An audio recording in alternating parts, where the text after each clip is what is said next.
여러분, 지금 현장은 이렇게 꽉 차 있어요. 대강의실이. 그래서 지금 집에서 라이브 듣고 계시는 분들도 있을 텐데 이 시각에 공부하는 분들 많습니다.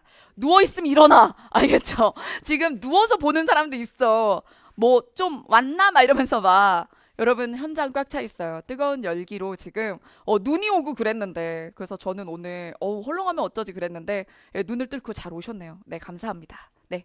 자, 새해 복 많이 받으시고 우리 모두 올해 합격해서 내년엔 보지 말도록 하고요.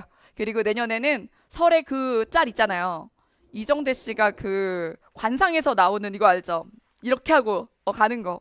그죠? 그 유치하지만 그쵸? 유치하지만 그거만큼 또 동기부여되는 짤이 어디 있겠어요. 그래서 내년 설에는 좀 더 이제 좀 더 가족들에게 좀 더 어깨 이렇게 부모님 어깨를 좀 이렇게 높여서 명절에 갈 수 있도록 합시다.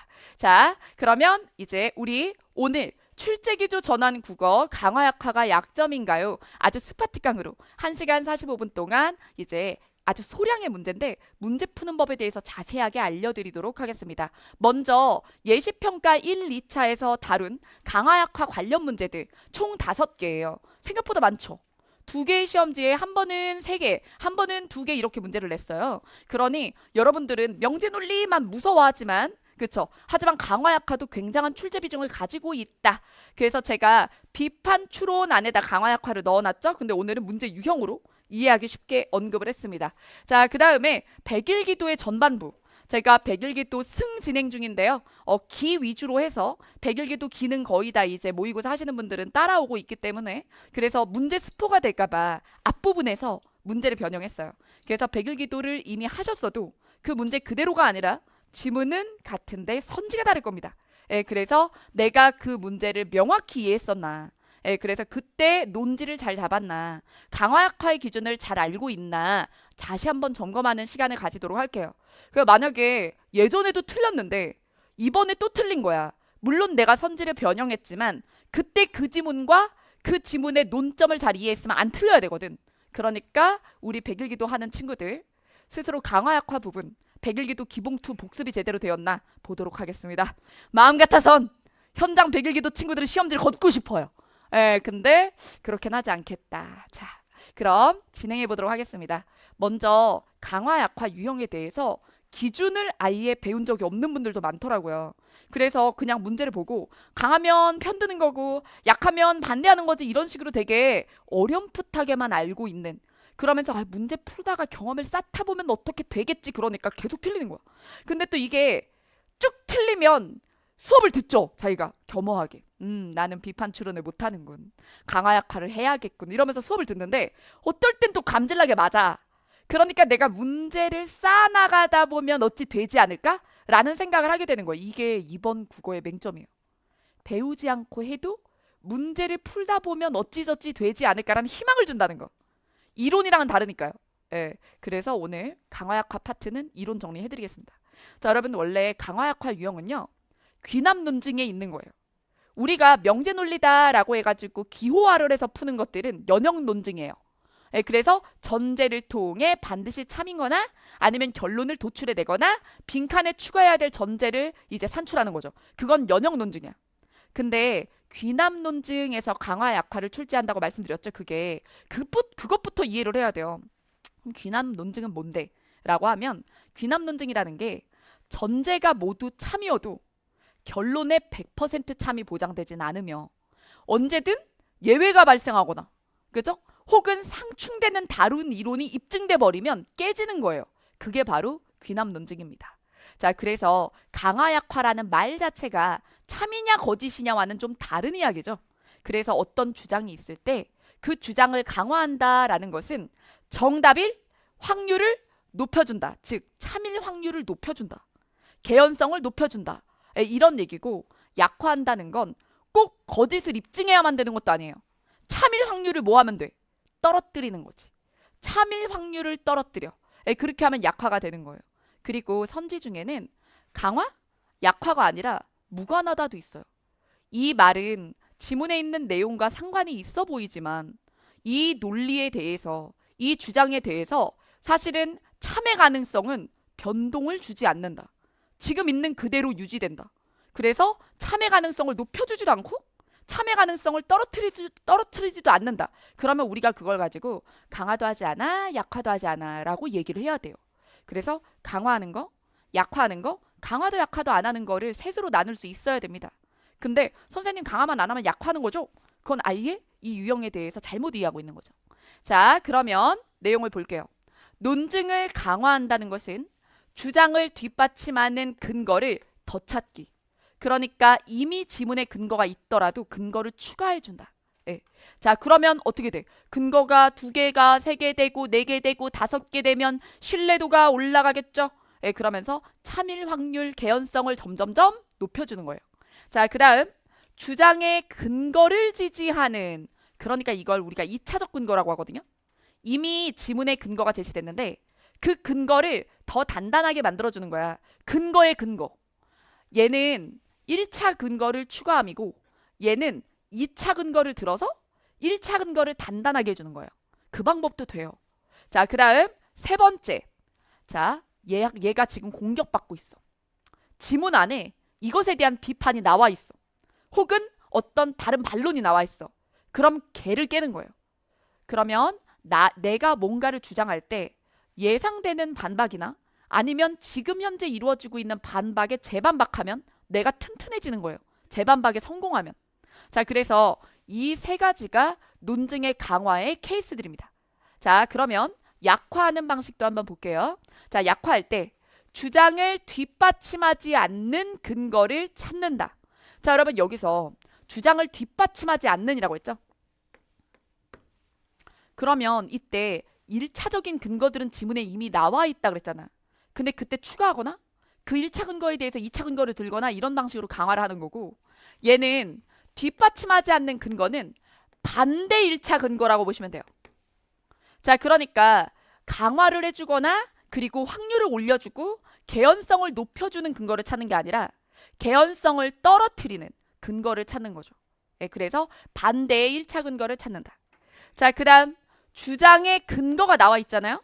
1차 근거. 근데 1차 근거를 지지하지 않는 2차 근거를 찾는 겁니다. 근거를 깨는 거죠. 자, 그러면 1번은 주장을 깨고요.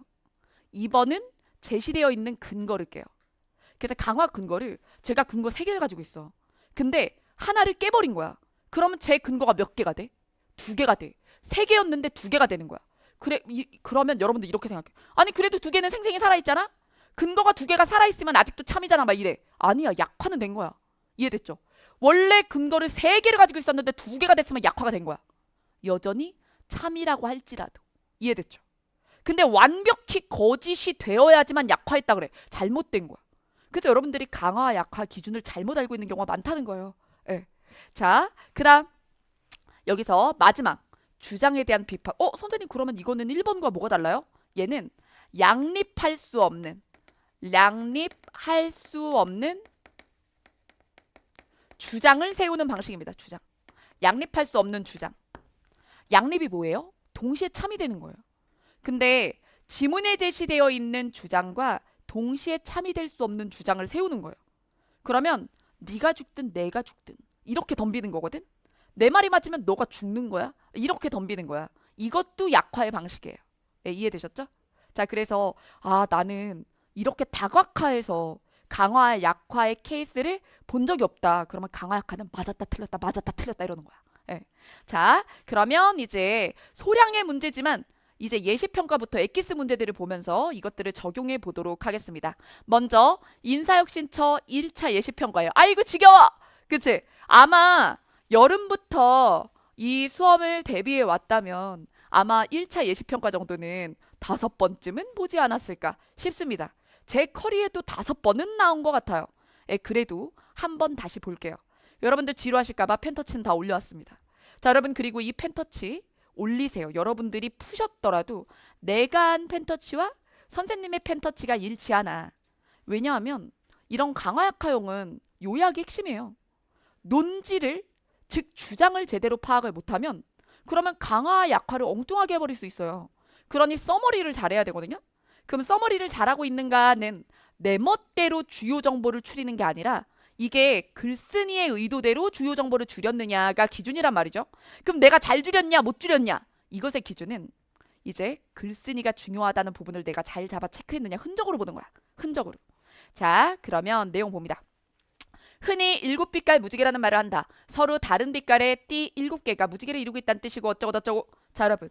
이 부분까지는 아직 뭐가 안 나와요? 사피어워프 가설이 안 나와요. 근데 문제에서 기억을 평가하겠다라고 했으니까 읽긴 읽되 사피어워프 가설에 대해서 나올 때까지는 펜터치는 참아. 자, 그 다음 언어학자 사피어와 그의 제자 워프는 여기서 첫째 문단에 나온 사실로부터 그걸로부터 어떤 영감을 얻었대요. 모호하죠? 어떤 영감이요? 찾아서 밑줄 그어야 됩니다. 무엇을 얻었냐? 자, 그들은 몇 개냐고 물었어요. 아프리카 원주민들한테, 아메리카 원주민들한테. 그때 대답이 각각 달랐대. 여러분, 이것도 영감은 아니야. 이런 실험을 해본 거죠. 이 실험을 통해서 이제 이 설문 결과에 기대어 사람들은 자신의 언어에 얽매인 채 세계를 경험한다. 그래서 여기서 얘기했던 영감은 이런 설문조사를 해야겠다는 영감을 얻은 거야. 그래서 설문조사로부터 얻은 결론에 밑줄 그어야 돼요. 자, 그래서 여기 밑줄. 사람들은 자신의 언어에 얽매인 채 세계를 경험한다. 그리고 뒤에는 이 말의 반복이에요. 바로 뒤에 보면 우리는 모국어가 그어놓은 선에 따라 자신의 언어를 모국어라고 하죠. 자신의 언어, 모국어. 그것에 얽매인, 자, 그래서 그어놓은 선에 따라 세계를 경험한다, 자연세계를 분단한다. 같은 말이요. 유기적으로 읽으세요. 연결하면서. 자, 그 다음. 자, 여기서 이에 따르면 특정 현상과 관련한 단어가 많을수록, 그러면 언어에 어휘가 많을수록 해당 언어권의 화자들은 그 현상에 대해 심도 있게 경험한다. 해당 어휘가 많을수록 그 부분에 대해서 깊이 안다. 입니다. 자, 그러면서 언어가 의식을, 사고와 세계관을 결정한다. 언어가 의식 결정. 그리고 언어가 사고와 세계관의 결정. 그러면 영향을 미치는 쪽으로 이렇게 화살표를 했어요. 여러분, 이건 논리식의 화살표가 아니에요. 영향력이에요. 그래서 제가 이렇게 둥글게 쳤죠. 자, 그 다음 이 견해는 사피어워프 가설이라 불립니다. 됐어요. 자, 그러면 선생님 펜터치 너무 많은데 이 중에 하나만 그으면요. 여기요. 마지막 밑줄이요. 자, 그러면 이제 보기로 가도록 하겠습니다. 자, 그러면 여기 눈을 가리키는 단어를 4개를 가지고 있는 이누이트족. 그리고 뒤에 하나 가지고 있는, 그럼 4개가 더 많죠? 그러면 사피어워프 가설에 따르면 어휘가 많을수록 심도 있는 경험을 하죠. 그럼 눈에 대해 심도 있는 경험을 하는 게 누구죠? 4개짜리 이누이트족이죠? 자, 그러면 여기서 눈을 넓고 섬세하게 경험한다. 이거 맞는 말. 그죠? 그래서 기억은 강화합니다. 4개를 가지고 있는 쪽이 더 심도 있게 경험하니까요. 여기 나와 있는 이 말을 그대로 해준 거나 다름없어요. 구체화되어 있죠. 그죠? 자, 그 다음 니은입니다. 수를 세는 단어가 하나, 둘, 많다, 3개뿐인. 여러분 여기 표현 보세요. 뿐이래요. 그럼 많다는 뜻이야, 적다는 뜻이야. 그래서 비교 대상은 없지만요. 기억은 4개, 1개 이런 식으로 비교 대상이 있었어. 근데 얘는 절대적으로 이때 요 태도를 보여주는 거예요. 그러면 하나, 둘, 많다밖에 없는 건 수에 대한 개념의 밀도가 떨어지는 사람들인 거야. 그래서 뒤에 보면 이때 3개 이상은 모두 많다라고 그냥 퉁 쳐버림. 그러면 생각을 섬세하게 하는 거예요? 아니면 섬세하게 하지 못하는 거예요? 섬세하게 하지 못하는 거죠. 수에 대해서. 자, 그래서 이건 비교를 한 건 아니지만 절대적으로 보았을 때 어휘가 적어서 그에 대해 밀도 있게 생각을 못함입니다. 그럼 이것도 강화죠? 자, 그 다음 디귿입니다. 색채 어휘가 적은 자연 언어 화자들이 적대요. 그리고 색채 어휘가 많은 자연 언어들의 화자에 비해 그럼 여긴 많대요. 그럼 누가 더 심도 있게 색채 어휘를 색채를 받아들여야 돼? 많은 쪽이 더 색채에 대해서 뛰어나야 되죠. 근데 반대야. 지금 주어가 적은 화자들이거든. 적은 애들이 더 뛰어나대요. 그러면 이건 기억을 강화해요, 약화해요? 약화하죠. 자, 그럼 우리가 아까 전에 배웠던 약화의 케이스 중 어디에 들어가나요? 여러분, 주장은 이거였어요. 주장에 대한 1차 근거였어요. 1차 근거에 맞지 않는 케이스죠. 그러니까 근거에 대한 반박이 되면서 약화가 맞죠. 그래서 강화, 약화여서 모두 맞음이야. 됐죠? 자, 그 다음. 자, 이제 18번입니다. 18번은 세트였어요, 원래. 그래서 여기서 지시대상 문제 하나랑 이 강화 약화형이 같이 나왔어요. 그래서 세트형이 사실 단순 어휘랑 묶여있는 세트가 많은데 예시평가에 나온 세트 중 난도가 가장 높았다라고 말씀드릴 수 있습니다. 자, 그래서 얘가 무엇과 무엇의 조합이라서 세트 중에 어려웠다? 강화 약화랑 지시대상 조합이라서. 원래 내용 대 내용의 조합이 내용 대 어휘의 세트보다 어려운 거예요. 예. 자, 그러면 오늘 여기선 세트 말고 이 해당 강화 약화만 보도록 할게요. 자, 여기 우리 눈은 카메라야. 그리고 이 문제 되게 좋은 게 여러 명의 주장에 대해서 강화 약화 판단을 시켜. 예, 그래서 앞에서 봤던 거랑 또 다른 거죠. 앞에는 쟁점이 하나예요. 사피오프 가설. 근데 여기는 여러 명의 주장에 대해. 그러니까 사실 이건 문제 4개예요.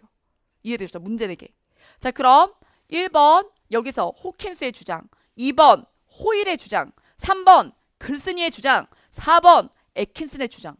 그러면 지문을 읽으면서 누구 주장들을 따야 돼? 얘네 주장들을 다 따야 되는 거야. 다 따로 따야 돼. 그럼 밑줄이 몇 개 나와야 돼? 최소. 밑줄이 최소 4개 나와야 되는 거야. 알겠죠? 자, 그러면 제가 형광펜으로 해놨어요. 얘는. 네 부분을 찾아보세요. 지금 바로. 풀어왔겠지만 체크 안 해놨다면 실시간도 잘 따라오고 계신가요? 미리 문제 풀어야 되는지 몰랐어요. 이런 분들도 있죠.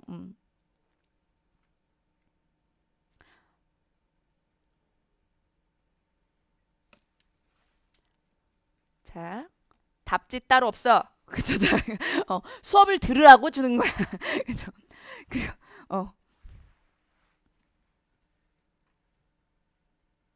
기존 출제 기준 유지 아니죠. 신유형만 보여드리는 거예요. 자, 쳤어요? 자, 그럼 볼까요? 여기서 호일이 스톤엔지가 일종의 연산장치라고 했어. 그러면 여기서 호일 볼까요? 건설 당시 사람들이 숫자를 사용하였다. 그러면 연산이랬죠. 그러면 숫자, 연산장치 어떻게 돼? 강화되죠. 자, 그러면 강화니까 땡. 그 다음 호킨스는 스톤헨지의 모양이 태양과 달의 배열을 나타낸 것이다 라고 했어요. 근데 여기서 1번 제사를 지내는 장소였다는 후대 기록이 발견되면 강화될 거래요. 여러분, 얘가 매력적 오답이었어요. 왜냐하면 머릿속에서 자의적 사고를 잘 하시는 분들은 여기서 중간에 돌다리를 하나 자기가 놔줘. 해와 달을 섬기는 자들, 제사. 이렇게. 뭔지 알겠지? 여러분, 근데 지문엔 여기서 뭐라고만 말했지? 모양이 태양과 달의 배열을 나타냈다고만 했지. 의도적으로, 그쵸? 제사를 지내기 위해서 태양과 별을 본땄다라고 얘기한 게 아니야. 근데 본인이 지문의 내용을 그렇게 각색하는 거예요. 되게 많은 비율이. 이 문제 틀린 사람들 거의 1번 골랐어요. 예. 자, 그래서 그것까지는 허용하지 않는 자의적 사고의 범주구나 라고 생각하고 그런 것들을 기록해 나가야 돼. 틀린 사람들은. 알겠지? 자, 그래서 그냥 여기서 무엇과 무엇을 연결하는 근거가 없는 거지? 요거. 태양과 달의 배열하고 제사를 연결지을 추가 전제가 없다면 강화한다고 볼 수가 없는 거예요. 이해되셨죠? 자, 그래서 강화한다가 입증되려면 뭐가 있어야 돼? 태양과 별의 배열하고 제사의 관련성이 나와야 돼. 예. 어디에? 지문에. 자, 그 다음 여기서 그러면 글쓴이의 주장은 어느 부분이에요? 글쓴이의 주장은 이 부분이에요. 이 부분. 뒷부분이고 먼저 애킨슨 먼저 봅시다. 자, 여기 보면 애킨슨은 스톤헨지를 세운 사람들은 야만인이다 라고 하면서 이들은 과학적 사고를 할 줄 모른다고 했어요. 그래서 막 반박당하고 했지만, 자, 그러면 여기서 기원전 3000년경의 인류에게 천문학 지식이 있었다면, 그러면 스톤헨지를 세운 사람들에게도 무엇이 있었을 수 있어요? 이게 있었을 수 있겠죠? 그러면 예전 사람들이 야만인이라거나 그들에게 과학 지식이 없었다고 얘기할 수 없는 거잖아요. 자, 그래서 약화될 것이다. 그래서 4번이 참이죠. 자, 그럼 글쓴이에 대해서도 마저 볼게요. 글쓴이가 뭐라 그랬냐면 스톤헨지 건설자들이 포괄적 의미에서 현대인과 같은 지능을 가졌다고 하더라도 과학적 사고와 기술 지식을 가지지 못했는데 그 근거로 뭘 얘기했냐면 방대하고 정교한 문자 기록이 없다고 했어요. 근데 지금 여기서 뭐라 그랬어? 기록물이 나오면 수학과 과학에 대한 기록물이라는 건 문자가 있다는 거죠. 그러면 여기 글쓴이의 근거가 깨져. 여러분, 근거를 깨는 방법도 뭐에 있어요? 약화에 있죠. 그죠? 그래서 글쓴이 주장은 약화됩니다. 네. 그래서 이 문제가 강화 약화 중에 난도가 꽤나 높은 유형이에요. 네. 자, 왜? 조합 자체가 지문의 논점 한 개가 아니고 논점 분산시켜 놓고, 그죠? 그리고 선지도 강화나 약화로 통일해 놓은 게 아니라 강화 약화 이러기 때문에 그래서 복잡성이 높아. 예. 자, 그다음 그래서 예시평가에 대해서 1, 2차 점수가 평균적으로 15점 차이가 나요. 그래서 예시평가 1차와 2차에 중간일 거야 라고도 예측을 하면 안 돼. 나는 인사혁신처가 예시평가 1차와 2차를 난도의 범주로 보여줬다고 생각하거든. 그러니까 어렵게 되면 1차로 낼 거야. 난도를. 그리고 우리가 쉽게 주면 2차로 낼 거야. 그러니까 1차보다 어려워지거나 2차보다 쉬워지진 않아라고 한 거라고 봐. 예. 그러니까 여러분들은 중간으로 준비해야지가 아니라 어디부터 어디. 그쵸?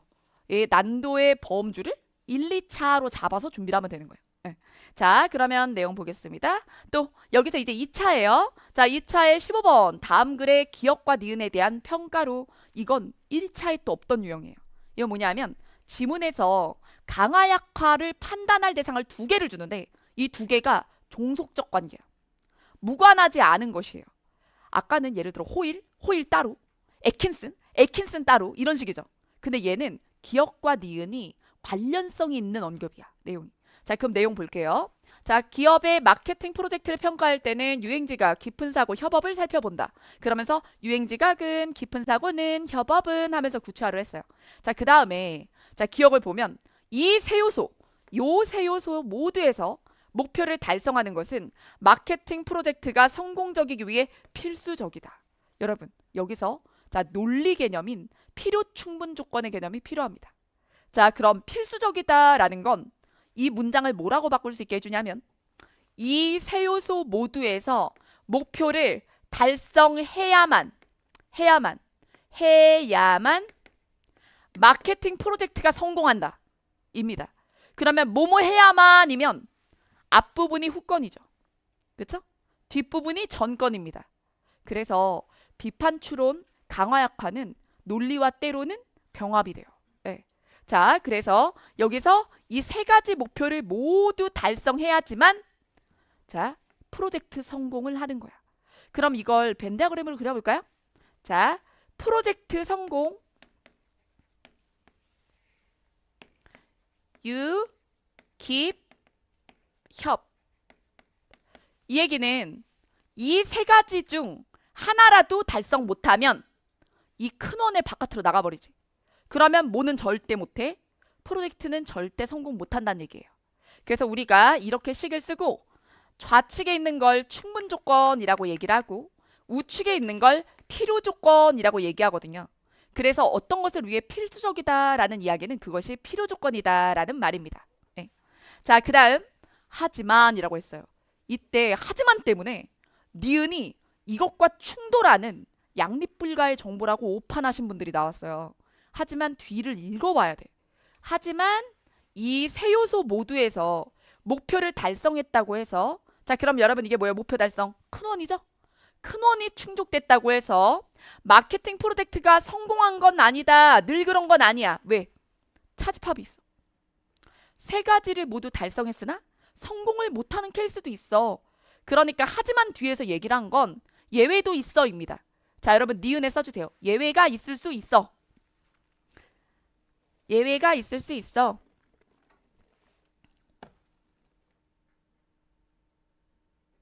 우리의 예측과 다를 수 있다는 거죠. 그러니 이게 그러면 기억과 충돌하는 예외냐? 아니요. 기억에 순응하는 예외예요. 왜냐하면 처음부터 기억은 얘가 필요 조건이라고 했지 충분 조건이라고 하지 않았어. 필요 충분도 아니야. 이 얘기는 무엇이 번연이 존재하죠? 이 시간에 차집합이 존재하잖아요. 그러니 세 개를 충족해도 성공을 못한 케이스는 있을 수 있다는 게 기억에 내재돼 있어요. 예. 다만 표현을 안 했을 뿐. 그러니 기억과 니은은 충돌하는 주장이 아닙니다. 이것부터 파악해야 되고요. 자, 그 다음에 1번 볼게요. 그러면 이제 하나하나 생각해야 돼요. 얘네들의 종속성을 파악했다면 자, 여기 1번 지금까지 성공한 프로젝트가 유행지각, 깊은 사고, 그리고 협업 모두에서 목표를 달성했다면 기억에 대해서는 어떠냐? 강화되죠. 왜? 얘가 자, 성과가 났어. 그럼 지금까지 이게 충족된 애가 다 이 필수 조건을 갖췄던 거야. 그러니까 필수 조건을 갖추지 않고 성공한 애 없었다는 식의 발언에 힘을 실어주죠. 지금까지 성공한 애들 봐봐. 셋 다 충족했잖아. 그러면 이게 강화가 되는 거지. 자, 그래서 답은 1번이야. 근데 많은 친구들이 이제 이 문제 유형 자체가 낯서니까 1번에 답이 나옴에도 불구하고 1번이 참이라는 걸 알았음에도 2, 3, 4번을 거짓을 입증해야겠다는 생각이 빠져요. 예, 이때 당시에 2차 볼 때.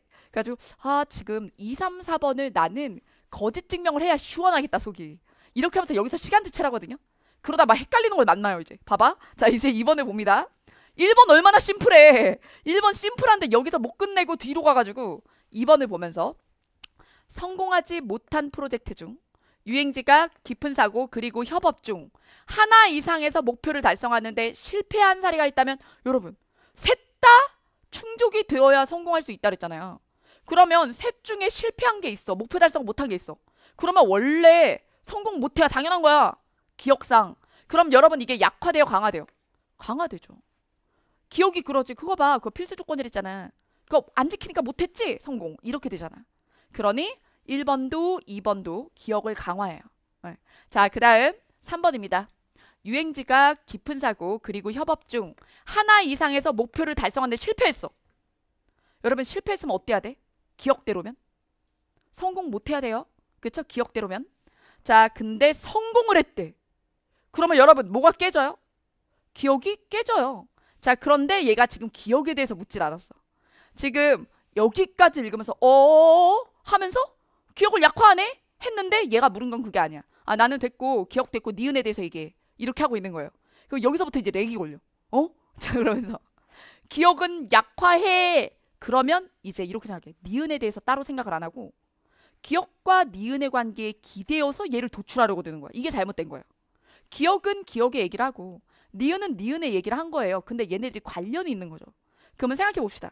여기서 니은을 보시면 니은은 이 세 요소 모두에서 달성했다고 해서 꼭 성공하는 건 아니야 라고 했어요. 그러면 니은에 대해서는 얘는 무관한 얘기를 한 거야. 니은은 강화해주지도 못하고 약화해주지도 못해. 왜? 니은은 무엇에 대한 얘기를 한 적이 없으니까. 이 설정에 대한 가정을 해서 얘기한 적이 없거든. 네. 그러니까 기억은 뭐하지만 약화하지만 니은에 대해선 강화도 약화도 하지 않는다. 자, 그 다음 4번입니다. 유행지가 깊은 사고 그리고 협업 모두에서 목표를 달성했지만 성공하지 못한 프로젝트가 있으면 자, 니은이 말했잖아요. 성공 못할 수도 있다고. 그죠? 그러니까 이때 니은은 강화되죠. 그럼 여러분 여기서 이 문제에 붙잡혀서 시간을 오래 쓰고 그리고 막 틀리고 그런 친구들은 3번 때문인데 1차적으로는 1번을 확신 못한 게 잘못이죠. 1번을 확신 못한 게 잘못. 그 다음에 두 번째. 이 1번을 확신해 보겠다고 1번에 대해서 고민을 더 하는 게 아니라 2, 3, 4를 거짓 증명하려고 한 것. 그 다음에 세 번째 잘못. 세 번의 잘못을 해야 돼. 심지어 세 번째 잘못은 3번에서 이거를 부정하기 위해 약화가 떠야 된다고 생각함. 아니지. 강화도 약화도 안 해도 부정이 되잖아. 그쵸? 강화도 약화도 안 한다니까. 근데 이건 약화는 아니잖아? 막 이러면서. 그러면서 3번에서 시간 지체하는 거죠. 저 여러분들의 문제를 정확히 합니다. 예. 이러지 않으면 돼요. 시험장에서 이러지 않으면 됩니다. 아시겠죠? 자, 그 다음. 자, 이제 16번입니다.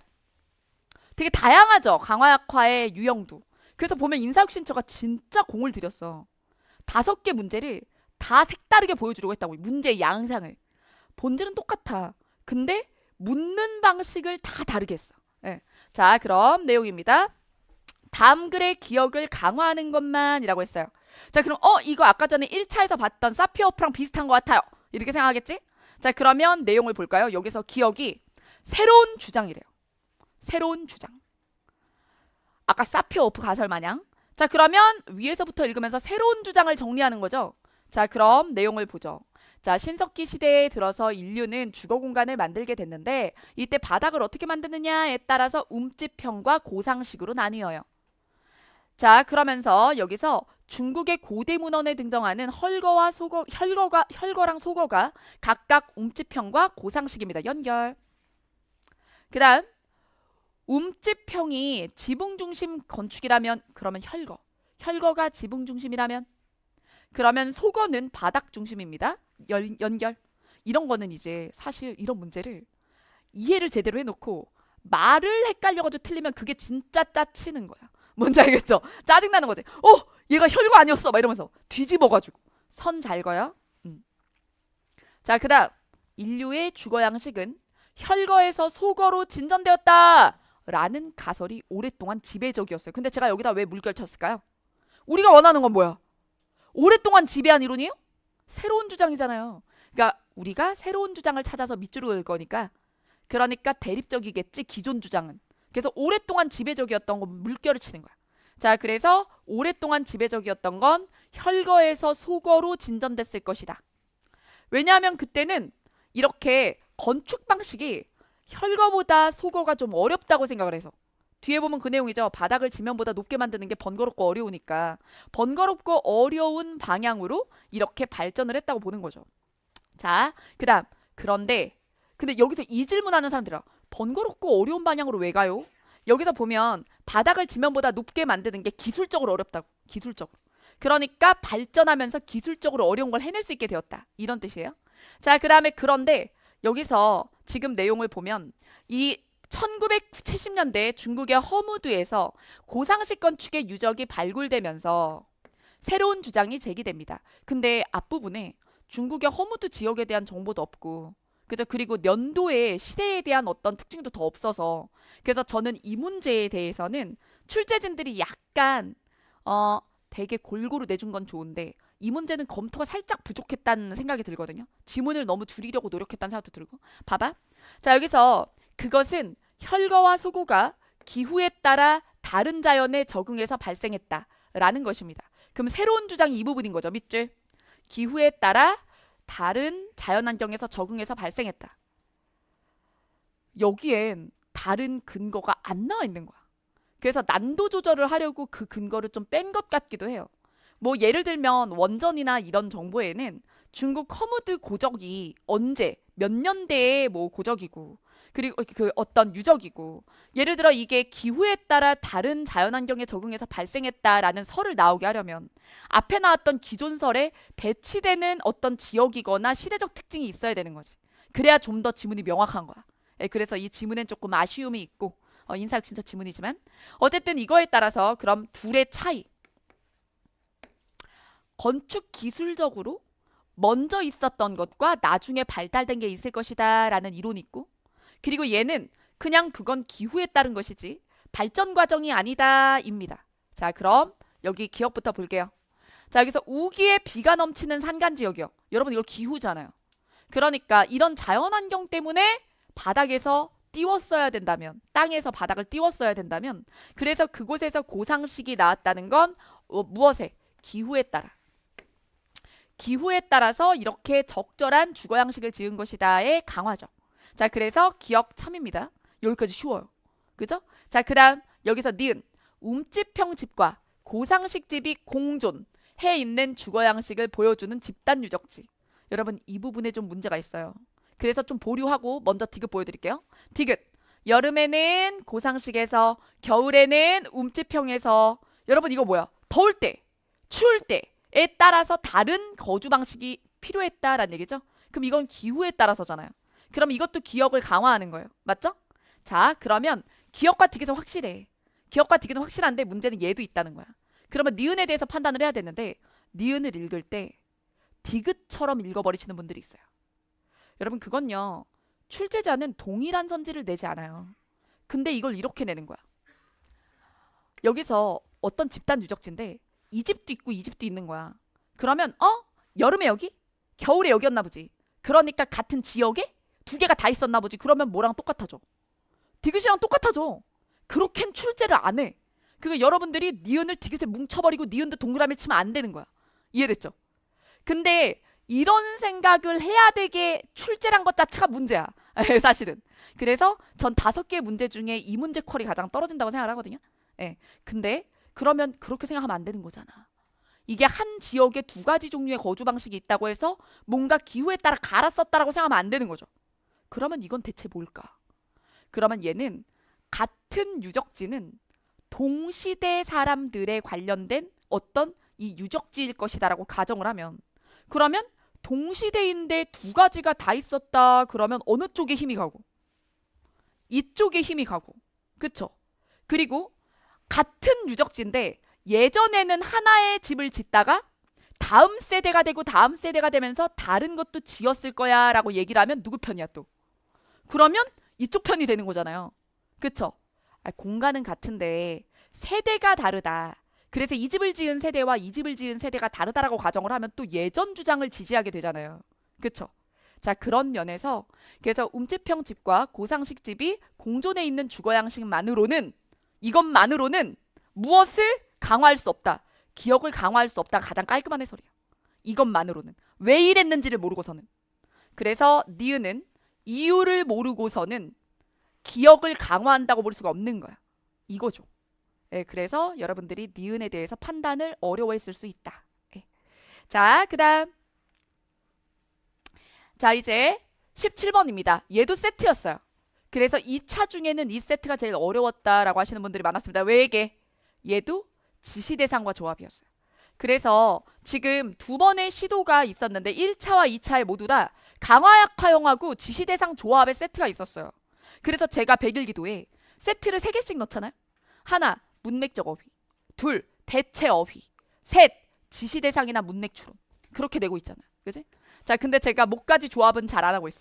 강화약화까지는 조합을 안 했는데 이제 전결과면 나오는 거야. 자, 그쵸? 자, 그럼 가겠습니다. 자, 가와나의 주장에 대한 평가. 여러분, 요것도 또 다양한.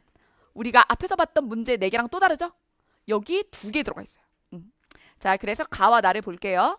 자, 여기서 일반적으로 한 나라의 문학, 국문학은 그 나라의 말과 글로 된 문학입니다. 그래서 우리나라에서 국문학에 대한 근대적인 논의가 처음 시작될 때 국문학에서 한문으로 쓰인 문학을 폐지하자, 빼버리자 라는 말이 있었어요. 자, 그리고 중간 내용 여러분들 읽어왔을 거고, 자, 나로 갈게요.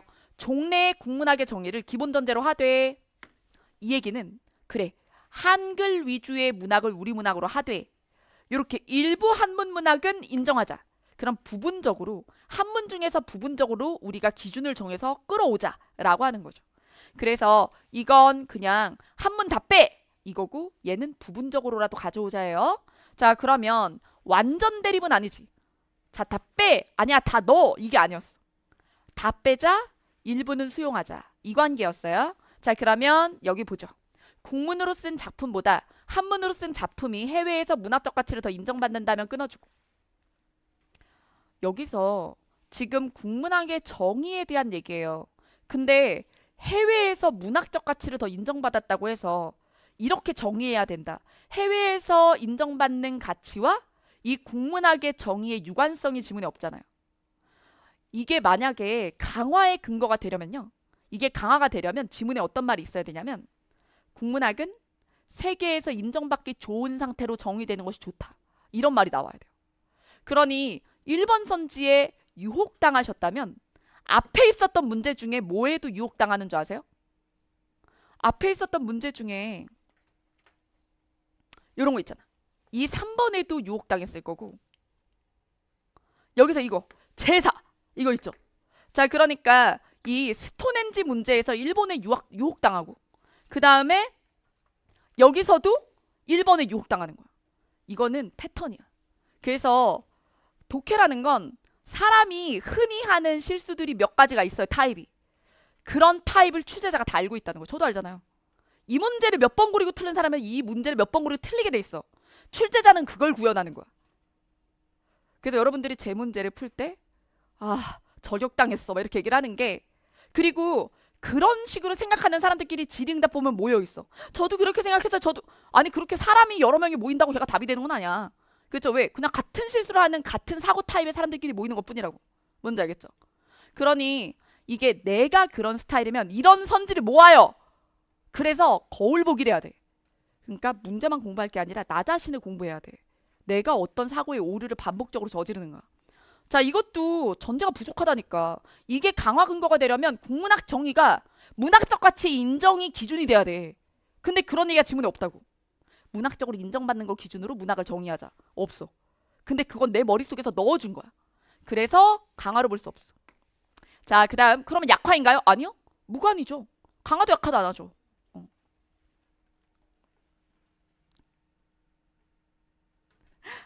선생님 오늘 헤메코 너무 예뻐요 이러고 있는데 그러니까 이런 거랑 나랑 안 이게 머리에 리본 달아봤자 내 표정을 봐. 그쵸? 표정이 과격한데 전 늘 쇼컷 하고 싶어요. 근데 미용실에서 안 해줍니다. 언니 쇼크 타려면 진짜 뼈 말라야 되는 거 알지? 이렇게 맞아요. 거절당했어요. 자, 언젠가 내가 다이어트 성공해서 막 쇼크 쳐버린다 막 이렇게 생각하고 있지만 10년째 못하고 있다는 거. 자, 그럼 두 번째 볼게요. 국문학의 정의를 그 나라 사람들의 사상과 정서를 그 나라의 말과 글로 표현한 문학으로 수정하면 이거 봐봐. 이런 식으로 전제를 넣어주면 얘도 그랬을 수 있지. 국문학의 정의를 해외 문학적 평가로 잡는다면 이런 게 있어야 돼. 얘가 강화되려면. 그럼 얘는 이게 있네요. 자, 그러면 강화되죠. 줬으니까요. 예.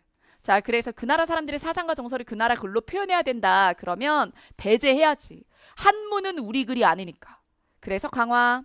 그 다음 3번 표기 문자와 상관없이 그 나라의 문화를 잘 표현한 문학을 자국의 문학으로 인정하자라고 한다면 일부는 끌어당기자라고 말할 수 있음. 표기는 한문이지만 자국의 어떤 정서를 잘 드러냈으니까 일부 넣자. 그러면 여기서 얘기하는 일부 한문 문학이 여기에 어디에 들어가면 돼? 그 나라 문화를, 우리 문화를 잘 표현한 문학이면 돼요. 자, 그래서 답은 3번. 자, 그 다음 4번. 훈민정음 창제 이후에도 차자 표기로 된 문학 작품이 다수 발견된다면 나의 주장은 어떻게 되느냐? 이 부분을 봐야 됩니다.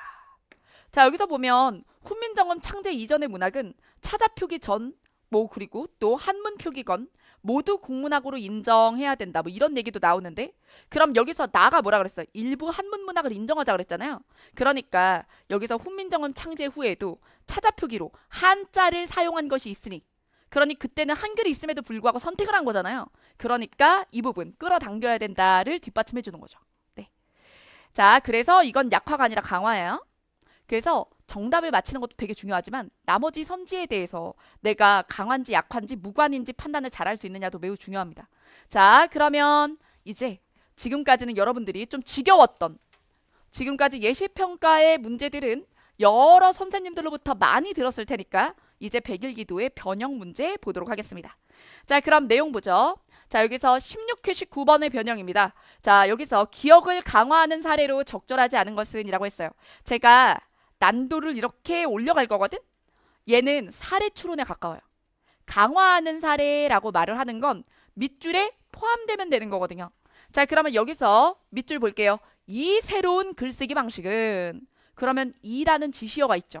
잡아당겨. 그러면 이 새로운 글쓰기 방식이 뭐예요? 디지털 스토리텔링이고요.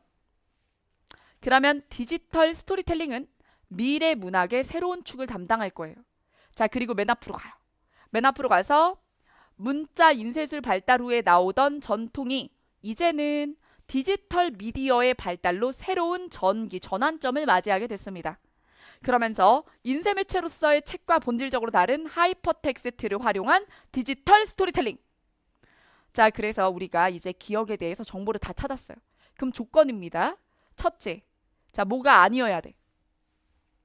종이, 그쵸? 그래서 문자나 인쇄술의 발달과 관련된 기존의 방식이 아닌 거죠. 그럼 뭘 사용해야 되는 게 첫 번째 조건이야? 디지털 미디어 하이퍼텍스트. 디지털 미디어에 있는 하이퍼텍스트를 사용해야 돼. 그래서 뭐 해야 돼요? 디지털 스토리 리딩이야, 텔링이야? 텔링이에요. 그쵸? 여러분, 리딩이 아니라 텔링이에요. 말을 하라고요. 그쵸? 예. 자, 그러면서 여러분, 읽기 방식이에요, 쓰기 방식이에요? 텔링이요. 글쓰기 방식이에요. 자, 그러면 1번부터 4번에서 1번 디지털 아카이브에서 검색한 자료를 사용해서 사이버 도서관에서 소설을 작성한다. 자, 그러면 이거는 어때요? 디지털의 공간에서 온라인의 공간에서 스토리텔링 하는 거 맞죠? 그러니까 예시 맞죠? 자, 그 다음 여기 사용자의 선택에 따라 스토리가 변화하면서 결말이 달라지게 할 수 있는 온라인 게임. 그럼 온라인상에서 하죠. 그리고 사용자가 참여하기도 하지. 그래서 함께 뭔가를 만들어 나가는 거잖아. 무엇과 무엇이? 사용자와 프로그램이 같이. 그래서 이것도 무엇과 관련돼요? 디지털 스토리텔링이죠. 자, 그 다음 많은 독자들이 읽는 사람들이요. 오디오북으로 이동하고 있어요. 그러면서 최근 3년 동안 고전 명작 소설 판매량. 여러분 그러면 누가 쓰고 있는 거예요? 아니면 이미 쓰여 있는 거예요? 고전이요. 그러니까 이미 쓰여 있는 것들이야. 누가 쓰고 있는 게 아니라고. 그래서 이미 쓰여 있는 것도 오디오북이 더 많이 팔렸대요. 이거는 이제 디지털 스토리텔링에 대한 얘기가 아니라 디지털 리딩, 스토리 리딩. 그러니까 리딩의 방식이 종이책에서 오디오북으로 가고 있다는 얘기죠. 자, 그래서 이거는 글쓰기 방식에 대한 게 아니라 읽기 방식에 대한 얘기입니다. 자, 그래서 답안은 3번입니다. 자, 그 다음에 4번. 기업은 소셜미디어를 활용해서 다양한 플랫폼 연결된 이야기를 전달하여 브랜드 관련 메시지를 여기서 이제 자, 틀리는 사람들은 다 4번을 고르고 틀리죠. 안다니까요. 다 알고 내는 거예요. 매력적인 오답은. 자, 그러면 4번을 왜 골랐을까요? 틀린 사람들. 얘는 문학적인 얘기가 아니잖아요. 이렇게 얘기합니다. 이건 기업의 브랜드 마케팅이지 문학이 아니잖아요. 이렇게 얘기한단 말이야. 여러분, 여기서 새로운 글쓰기 방식은 미래 문학의 새로운 축을 담당할 것이라는 예상입니다. 이미 그걸 입증하라는 게 아니야. 그러니까 문학 안에 있는 예시여야만 하는 게 아니에요.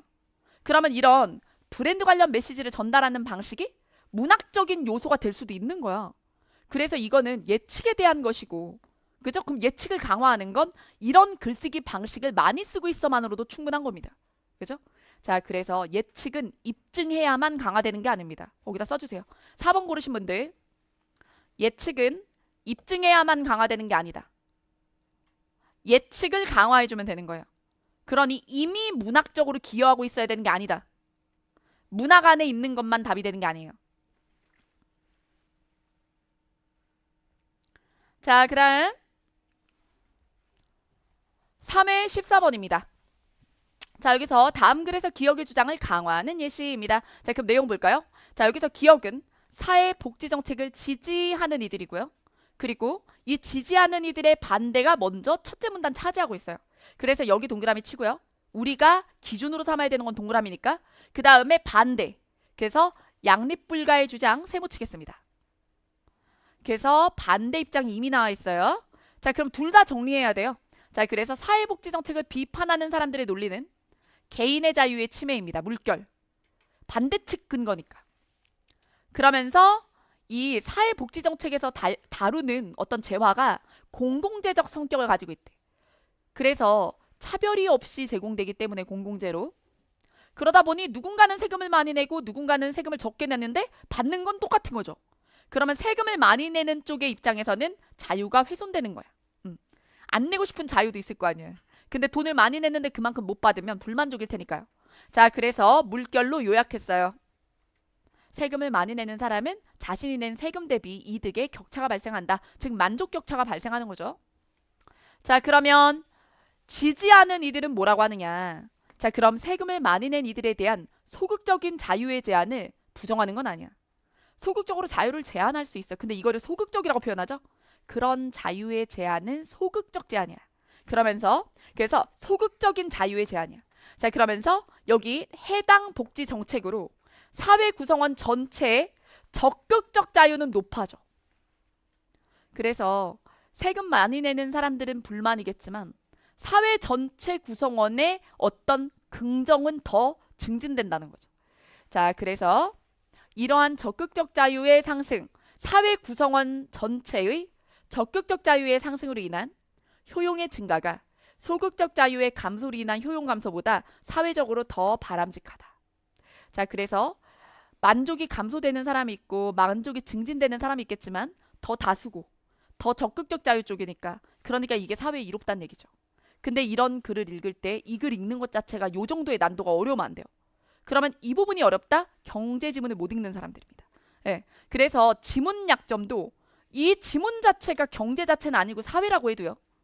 사회 정책적인 얘기라도 경제 지문 읽는 거를 좀 어려워하면 방향성이 있는 어떤 문장들 있죠. 방향성이 있고 비교를 시키고 이런 문장을 좀 피곤해하는 성향의 경우 생각을 천천히 하면서 읽어줘야 되는데 귀찮으니까 대략 읽고 추정해요. 그런 식으로 읽으면 이제 경제, 지문 잘 못 읽고 이런 식으로 되어 있는 문제들을 어려워하게 돼. 그럼 끝없이 어려워하게 돼. 그럼 약점은 약점으로 계속 남아. 그냥 지문을 좀 천천히 읽고 새기고 이래야 되거든요. 내재화를 해야 되는데 내재화 자체를 안 하고 그냥 겉으로 읽고 대략 이딴 얘기겠지 추정하고 그걸 이해라고 착오하는 경우도 많죠. 자, 그래서 여기서 얘기하는 것들 몇 가지 짚어볼게요. 소극적인 자유가 뭘까요? 경제적인 걸 얘기하는 거예요. 그러니까 세금을 내 안 내 이런 거. 그러면 우리가 세금을 많이 낸 사람은 뭘 침해당한다고? 소극적 자유의 침해라고 해요. 그러니까 재산권 침해는 소극적 자유 침해라고 보는 거야. 근데 이 세금을 걷어다가 사회복지를 하잖아? 그러면 생존이 가능한 사람들이 막 늘어나면서 그래서 뭔가 빈민층이나 이런 사람들은 삶의 질이 높아지겠죠. 그렇겠죠? 그러면 이거는 뭐라고 보는 거예요? 사회 전체 적극적 자유의 증진이라고 보는 거예요. 그러면 뭐 소수 다수 문제도 있겠지만 돈을 빼앗아서 삶을 구할 수 있다면 이게 더 바람직하다는 얘기야. 이해되셨죠? 자, 그래서 이 부분은 자유 제한을 부정한 건 아니다. 그래서 반대 측의 입장의 이야기를 알겠다라고 인정하지만 그에 대해 나는 생각이 달라라고 하는 거야. 너의 말은 거짓말이야 라고 반박하는 게 아니라 네 말이 맞는데 근데 난 그것의 가치 평가가 달라더라. 그러면서 자유 침해하는 거 맞아. 근데 그 자유는 침해해야 돼. 왜? 더 큰 이익이 있으니까. 더 큰 바람직함이 있으니까. 이런 뜻이에요.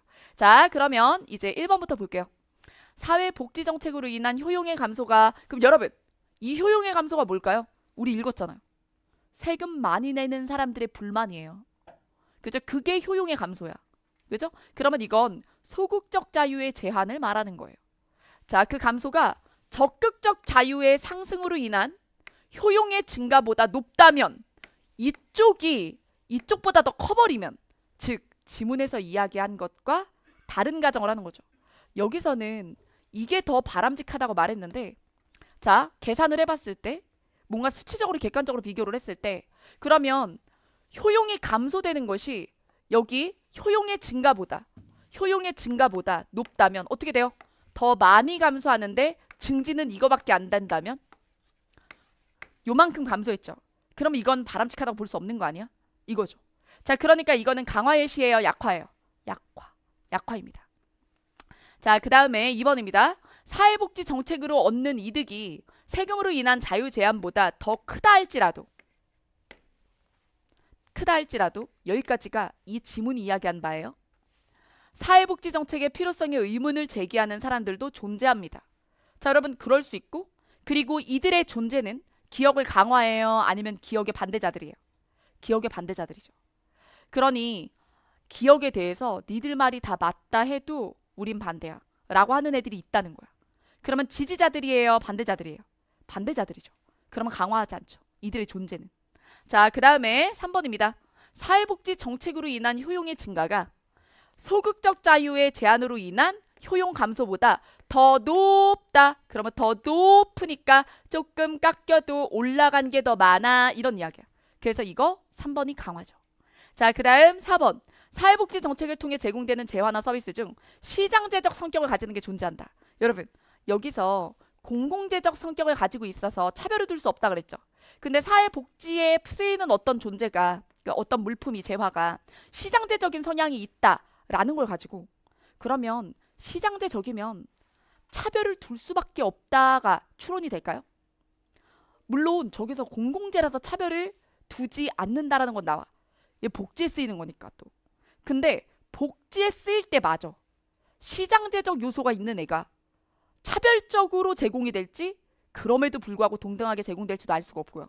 그죠? 그리고 이게 동등하게 제공이 되든 동등하게 제공이 되지 않든 그것이 사회복지 정책을 지지하는 이들에게 강화나 약화의 근거가 되는 건 아니야. 그냥 사실에 대한 이야기일 뿐이거든. 이해되죠? 자, 그래서 4번 같은 경우는 강화도 약화도 하지 않는다. 자, 그 다음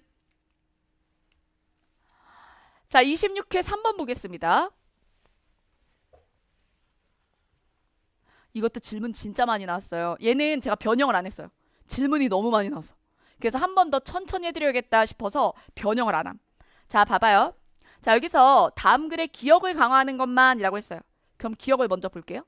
자, 발효가 고대에 의도적으로 개발되고 활용된 조리법이다. 그러면 발효가 중심화제. 그리고 여기서 주장하는 바 고대. 그 다음에 의도적으로 개발 활용됨. 자, 그러면 얘랑 대립 주장이 있어요. 자, 그럼 앞에서부터 쭉 읽어. 읽다 보면 발효기술의 발명은 식품 보존기간을 늘리고 어쩌고 저쩌고 이런 얘기 쭉 읽고 기존에는 기존설이 나와요. 그러면 이것이 나중에 나온 최신설이라는 걸 알 수 있죠?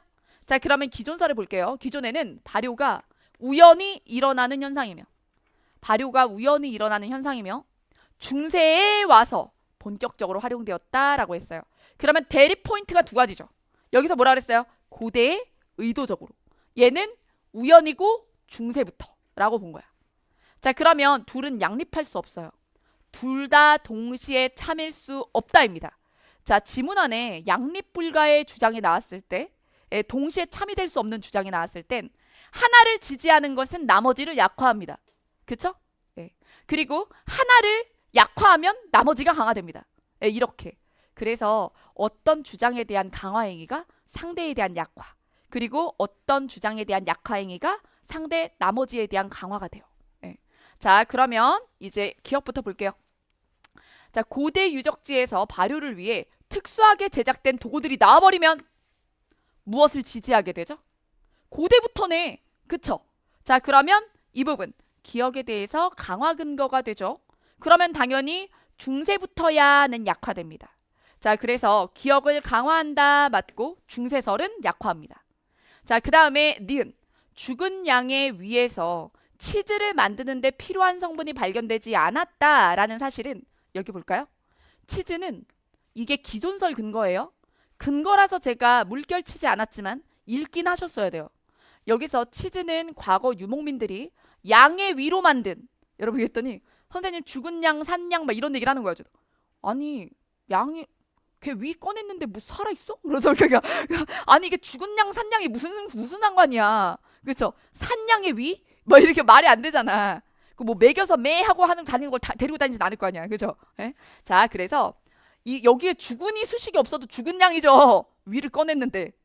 나 이거 설명하는 거 너무 그런데. 자, 어쨌든 질문이 들어온다니까. 산양과 죽은 양의 내부 성분이 그런 생각 왜 위를 꺼냈어? 자, 그래서 양의 위로 만든 물주머니에 우유를 보관하는 과정에서 더운 열과 진동 속에 발효가 되었다. 근데 여기서 공간이 뭐야? 죽은 양의 위죠. 그리고 여기서 더운 열과 진동이죠.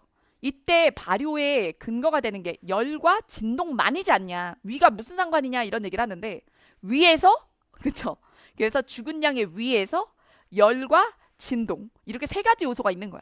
자, 그랬을 때 우연히 만들어졌다. 근데 이렇게 우연히 만들어지는 상황 속에서 이렇게 구체적인 근거 속에서 위에는 그런 일이 일어날 만한 게 없어 라고 말을 하면 그러면 이 근거가 약화돼요. 여러분 주장 약화는 아니지 근거가 약화된다고. 근데 아까 전에 약화 봤죠? 약화 케이스. 주장 자체를 약화하는 거, 근거를 약화하는 거, 양립불가 내미는 거. 이해됐죠? 그러니까 얘는 근거 약화야.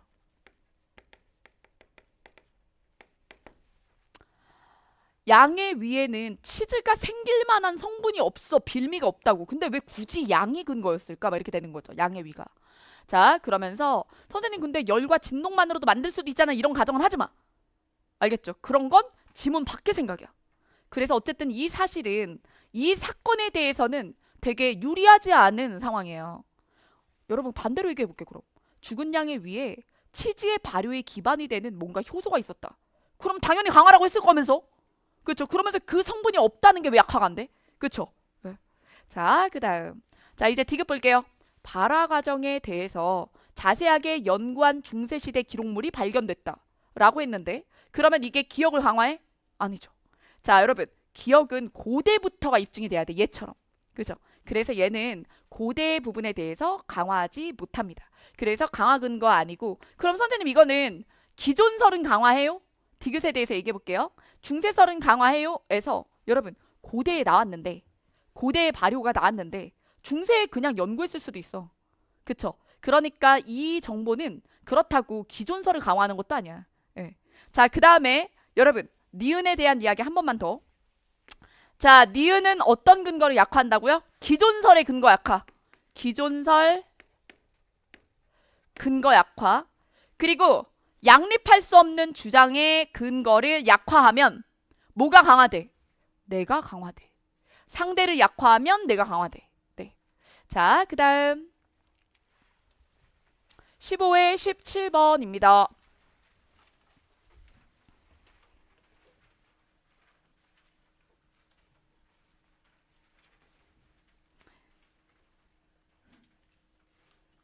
자, 질문을 제가 라이브 중에 답변을 다 못 드려가지고 다음 카페나 네이버 카페로 그리고 백일기도 질문 같은 경우는 제가 네이버 카페로만 받고 있죠. 중복 질문이 워낙 많아서 게시형으로 이제 질의응답을 받거든요. 그러니까 이제 몇 번에 내가 질문이 있어. 그럼 가보면 대부분 다른 사람들이 미리 질문해놨어요. 왜? 사람들이 궁금한 건 거의 다 유사해. 그러면 나랑 동일한 쟁점의 질문이 이미 있다면 그러면 답변 달릴 때까지 기다려. 저도 누구님과 같은 질문입니다. 같은 질문이다. 그러면 내가 복붙하냐고. 그치? 좀 기다려요. 그래서 나와 동일 질문이 달렸네? 답변이 이미 있네? 그럼 그걸 읽고 이해함. 하면 돼요. 근데 이걸 읽었는데도 이해가 안 돼. 그러면 자기는 원래 동일 쟁점이 아니었던 거야. 동일 쟁점인데도 읽었는데 이해가 안 되는 건 인정을 안 하는 거야. 왜냐면 제가 이해가 안 되게 답변하지 않거든요. 그러니까 그거는 그래도 고집을 부리고 싶은 거야. 그건 포기하는 게 좋아. 그리고 근데 나는 이 문제에 대한 질문인데 동일 쟁점이 아니야. 그럼 추가로 대을 다는 거죠. 이런 식으로 다 공개해놨어요. 자, 그 다음에 자 17번 변형입니다. 자, 그럼 내용 보죠. 다음 글을 논리적으로 약화하기 위한 것으로 라고 했어요. 그러면 논리적으로 약화하려면요. 요거 주장, 논지 찾아야 돼요. 그럼 논지를 찾기 위해서 요약을 해야 돼. 그 요약하면서 필수적인 근거도 펜터치를 하고 그리고 주장은 좀 더 핵심적으로 하고 그럼 내용 볼게요. 공화정 체제는 영원한 평화에 대한 바람직한 전망을 제시한다. 그 이유가 전쟁을 덜 하게 되거든. 전쟁하기가 어려워져. 국민들은 전쟁의 데미지를 직접 받기 때문에 전쟁에 대해서 매우 신중하고 그럼 국민의 동의가 필요한 공화정 체제에서는 전쟁 결정이 어렵습니다. 그러면 전쟁이 일어날 확률이 낮다라는 내용이 나와 있죠. 그걸 요약한 거예요. 자, 그 다음 그러나 군주제 하에는 대립적 체제죠. 군주제 하에서는 전쟁 선포가 쉽습니다. 왜냐하면 군주가 자립적으로 결정을 하기 때문에 국민보다는 좀 더 쉽게 사소한 이유로도 전쟁 결정을 할 수 있다라고 얘기를 했어요. 그럼 선생님 이건 논설문 아닌 것 같은데요? 이건 이렇다 저건 저렇다 얘기한 것 같은데요? 여러분 두 가지라고 얘가 주장을 안 한 건 아니야. 이 글의 글쓴이는 이렇게 생각하는 거야. 공화정은 이러니까 전쟁하기 어렵고 그리고 군주제는 이러니까 전쟁하기 더 쉬워 라고 생각을 하는 거예요. 그래서 이것도 주관적인 거야. 우리가 파고들고 반박할 수 있어. 네.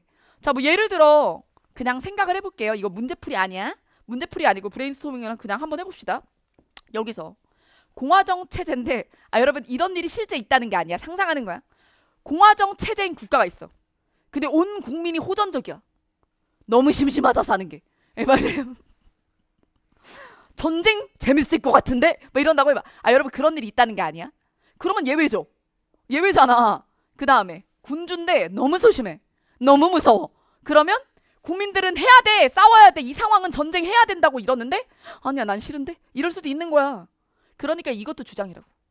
자, 그러면 내용 볼게요. 1번 세계 평화의 군주제보다 공화정 체제가 이로움으로 군주제 국가들이 공화정 체제를 선택하도록 유도해야 한다. 여러분 이거는요. 뭔가 이 지문에 관련된 말 같아. 근데 다음 글을 논리적으로 약화하는 게 아니라 다음 글을 읽고 할 수 있는 생각이야. 그죠? 그러니까 1번은 어떤 문제가 출제되면 얘가 답이 될 수 있냐면 다음 글을 읽고 할 수 있는 반응. 할 수 있는 반응이죠. 공화정이 더 바람직하네. 그럼 공화정으로 유도해야겠다. 이런 건 할 수 있는 반응이야. 그래서 얘는 반응으로는 가능해요. 반응. 지문을 읽고 할 수 있는 반응. 자, 그 다음에 2번. 장기적인 경기 침체에 빠져있는 국가가 주변 국가의 전쟁을 통해 불황을 타개한 일들이 있어요. 자, 그러면서 이게 역사 속에 아주 흔한 일이다 라고 했습니다. 근데 이 사실만으로 그러면 이거는 전쟁이 그 국가에 유리할 수도 있다는 얘기거든요. 근데 그러니까 국민들이 찬성할지 아닐지 모르는 거잖아요. 전쟁을 해보니 그랬던 건지 그리고 이것이 군주의 생각인지 국민들도 원했는지 좀 디테일이 부족하지? 그러니까 약화하기 위한 것으로 적절하다고 볼 수가 없어요. 자, 강화야 그러면 그것도 적절하지 않아. 자, 그 다음에 3번. 공화정 체제에서는 국익이나 애국주의를 내세운 선동을 하더라도 국민들이 전쟁에 동의하기 쉽지 않다. 여러분 이거는 강화야. 약화가 아니라 강화야. 3번은. 1번은 반응으로 적절하다. 2번은 그냥 무관한 얘기다. 소스가 부족해. 근데 3번은 강화다. 근데 우리가 원하는 거 약화거든요. 자, 그러면 4번. 패전국의 군주와 그 가족은 새로운 체계를 위해 목숨을 잃을 때가 흔할 뿐만 아니라 그리고 역사에 지워지지 않는 불명예로 남는다. 그러면 이 얘기는 뭘까요? 군주가 사소한 이유로 전쟁 결정한다에 대한 뭐야? 약화 근거죠. 그렇죠. 약화 근거죠. 군주 그렇게 쉽게 결정 못해. 이런 얘기죠. 지 목 걸어야 된다고 이런 거지. 자, 국민은 죽는 사람도 있고 안 죽는 사람도 있지만 쟤네는 그냥 필살이야. 그죠? 이렇게. 자, 그래서 답 4번. 자, 그 다음 이제 22의 4번 변형입니다. 여러분 이런 사람들이 있을까? 변형 문제가 더 좋은 것 같아. 막 이렇게 생각을 한다면 여러분 두 번째 봐서 그래요. 그래서 뭔가 더 명쾌하고 여러분들이 지문 지금 두 번째 읽고 있잖아. 백일기도 하는 사람들. 그러니까 좀 더 심플하게 풀리는 느낌이 들지. 내가 막 난도를 일부러 내렸을까? 아니야. 두 번 봐서 그래. 복습이 그렇게 무서운 거예요. 예. 자, 그러면 여기서 자 22회 4번 보겠습니다. 자, 다음 글의 기억을 약화하는 것만. 여기 기억 최근 연구래. 그러면 얘는 밑줄 긋고 여기서 상대 대립 기존설 이런 걸 봅시다. 그럼 이거 뭐랑 비슷해요? 아까 그 발효랑 비슷한 거죠. 자, 그럼 내용 볼까요? 인류의 기원과 이동 경로는 오랫동안 인류학자들과 고고학자들의 연구 대상이었습니다. 아프리카 기원설은 기존설인 거죠. 그래서 아프리카 기원설의 세모. 그 다음 물결로 요약합니다. 현대 인류가 아프리카에서 탄생해서 퍼졌다. 그러면서 아프리카로부터 멀어질수록 유전자의 다양성이 점점 줄어들었다. 우리는 아프리카에서 온 거야. 이렇게. 이게 기존설. 그 다음에 그러나 최근 연구에서는 인류가 여러 지역에서 뿅뿅뿅뿅 이렇게 진화가 됐다. 그러니까 아프리카만에서 탄생한 게 아니다. 그래서 동시다발적 기원설이 나왔대요. 자, 그러면서 이 주장은 아시아와 유럽 등지에서 발견된 고대 인류 화석과 유전자 분석 결과를 토대로 인류의 진화가 지역마다 독립적으로 이루어졌을 가능성을 제시한다. 이때요. 이 위에 있는 부분과 좀 다르게 여기에 제가 펜터치를 안 했지만 왜 아프리카라고 보는지가 좀 상세하게 나와 있거든요. 근데 동시다발 기원설은 이렇게만 나와 있어요. 고대 인류 화석과 유전자 분석 결과 이렇게만 얘기해. 그럼 봐봐. 지문에 제시된 근거를 좀 더 구체화해서 자세하게 얘기를 해줘도 강화해요. 예를 들어 여기 중국의 뭐 아시아나 유럽 등지니까 뭐 아시아 속에 중국 있잖아. 그러면 중국에서 고대 인류 화석이 나왔는데 이랬다더라 저랬다더라 라든가 중국의 유전자가 아프리카 유전자랑 비교하면 이랬다더라 저랬다더라 이런 얘기들이 얘를 강화할 수 있다는 거죠. 이미 있지만 좀 어떻게 됐어? 모호하게 제시된 거 혹은 일반화 진술로만 나온 걸 구체화하는 것도 강화해요. 자, 그러면 여기서 인류의 진화가 지역마다 독립적으로 이루어졌을 가능성, 인류의 이동과 진화 과정이 이전에 생각했던 것보다 복잡하고 다양함. 그냥 일방적으로 아프리카에서 다 뿌려진 게 아님 이거예요. 자, 그러면 기억. 아시아와 유럽 등지에서 발견된 고대 인류 화석은 가짜래요. 그러면 얘가 얘기한 근거 중에 이게 가짜다 이거죠. 물론 얘가 살아있지. 얘만 근거로 한 건 아니지. 그러니까 이것에 거짓이 입증되진 않지만 그럼에도 불구하고 근거 중 하나를 잃으면 어떻게 된다 그랬어? 약화된다니까. 근거 중 뭔가를 잃으면 근거를 반박당해도 약화돼요. 자, 그래서 이거는 약화 맞아요. 자, 그 다음 니은. 아시아 고대 인류의 유전자에서 아프리카 고대 인류와 동일한 유전자가. 그럼 여러분 동일한 유전자가 있대. 그러면 얘네 둘이 조상이 같다는 소리가 되잖아. 그러면 이거는 또 무엇을 지지해? 아프리카 기원설에 대한 지지가 되잖아요. 자, 그럼 여러분 아프리카 기원설에 대한 지지라면 저게 기존설이죠. 기존설을 반박해야 최신설이 참이 되는 거잖아. 근데 저것을 강화하면 나는 어떻게 돼? 최신설은 설득력이 떨어져. 제가 맞다가 되면. 그쵸? 그러니 상대설을 강화하는 건 나에 대한 약화예요. 자, 그래서 요거 약화. 자, 그 다음에 여기서 디귿. 현대 인류 가운데 중국과 아프리카의 유전적인 다양성에 큰 차이가 없더라. 분명 아프리카 기원설이 아프리카의 유전적 다양성이 가장 어떻다고 그랬거든. 크다 그랬거든. 근데 이게 근거가 반박되는 거잖아요. 자, 그러면 근거가 반박되면 얘는 어떻게 돼? 강화되죠. 그래서 얘는 강화. 근데 약화만 찾기니까 답은 1번입니다. 그래서 여기서 약화 양상이 기억과 니은이 좀 다르죠? 기억은 근거를 약화하기. 그 다음에 니은 같은 경우는 반대 주장을 강화하기야. 그래도 나는 약화되는 거야. 자, 그 다음. 자, 이제 11에 18번.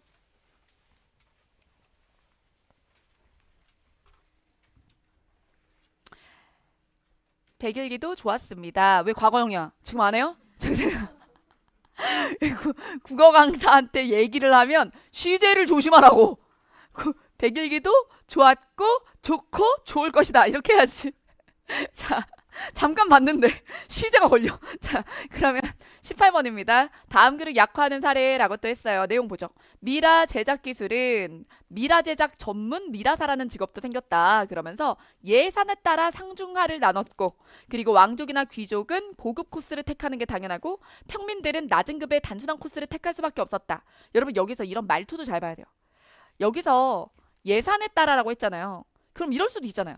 돈이 많은 평민 혹은 가난한 왕족? 이런 되게 특이한 가정을 할 수도 있잖아. 근데 그런 가정을 못하게 뭐라고 했어요? 당연하고 수밖에 없었다. 그러니까 그딴 생각하지 마 라고 한 거야. 그런 생각하지 마 이렇게 한 거야. 예외 따위 없어 이렇게 한 거야. 자, 그 다음에 그러면 만약에 여기 보기에서 당시에 뭐 몰락 왕족의 경우 예산이 없을 수 있었다거나, 혹은 평민 중에서도 외국과 교역을 하면 부자일 수 있었다거나, 그렇다면 저 상황의 예외가 되겠죠. 그죠? 자, 그 다음 그렇다면 미라사는 등급에 따라 어떻게 미라 제작법을 차별화했을까?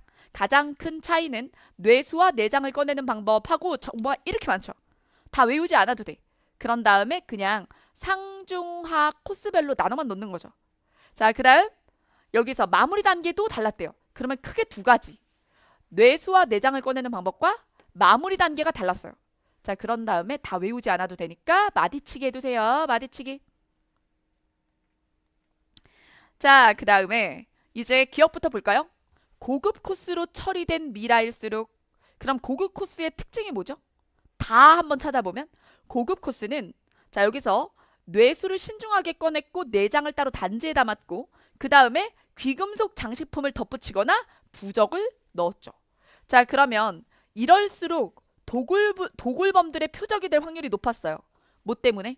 귀금속 장식품이 있으니까. 그러니까 요거는 약화가 아니라 강화죠.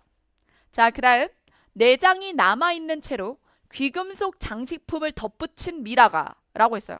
그럼 여러분 귀금속 장식품을 덧붙였다면 고급인데 고급에 내장이 남아있을 수가 있나요? 여기 내용을 보면 내장을 항아리에다 담은 건 남아있다고 하지 않지. 그러면 내장을 보관한다는 말과 내장이 남아있다는 말은 다르죠.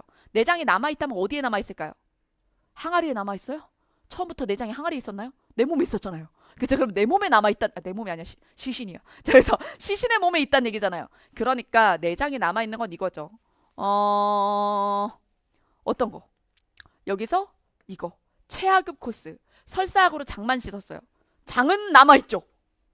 그쵸? 장을 씻으면 뭐만 나오겠어요? 내용물만 나오겠죠. 자, 그러니까 여기서 내장이 남아있다라는 건 최하급 코스. 근데 귀금속? 그럼 어때 이건? 약화지. 이 조합은 약화잖아.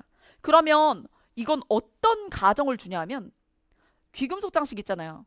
그러면 고급 코스 중에도 내장을 꺼내지 않고 처리하는 경우도 있었다가 있어야 돼. 그쵸? 하지만 지문에서 그렇게 알 수 없기 때문에 약화가 되는 거죠. 그 다음 귀족의 미라가 출토되었음에도 그 미라에서 부적이 발견되지 않았다. 여러분 부적이 필수인가요? 자, 여러분 여기서 5월이죠. 귀금속을 덧붙이거나 부적을 감아서 말거나. 그 5월이야. 5월이면 둘 다 했을 수도 있지만 둘 중에 하나만 했을 수도 있어. 그러면 귀금속만 하고 부적 안 했을 수 있지. 자, 그 다음 그리고 리을. 내장을 녹이기 위해 사용하는 기름이 방부 처리제보다 훨씬 비쌌다면, 여러분 이 지문에서 내장을 녹여내는 약품 처리한 게 뭐였죠? 요거 중급 코스잖아. 그쵸? 근데 여기서 방부 처리제는 언제 쓰는 거야? 여기 상급, 최고급에서 방부 처리를 하잖아요. 그러니까 이 장기에 대해서 방부 처리를 하는 거랑, 그리고 여기 녹여내는 것 중에 얘가 더 비쌌다면 얘를 중급에 쓴다는 게 말이 안 되죠. 그쵸? 자, 그래서 이게 약화 근거입니다. 그래서 니은과 리을 약화입니다.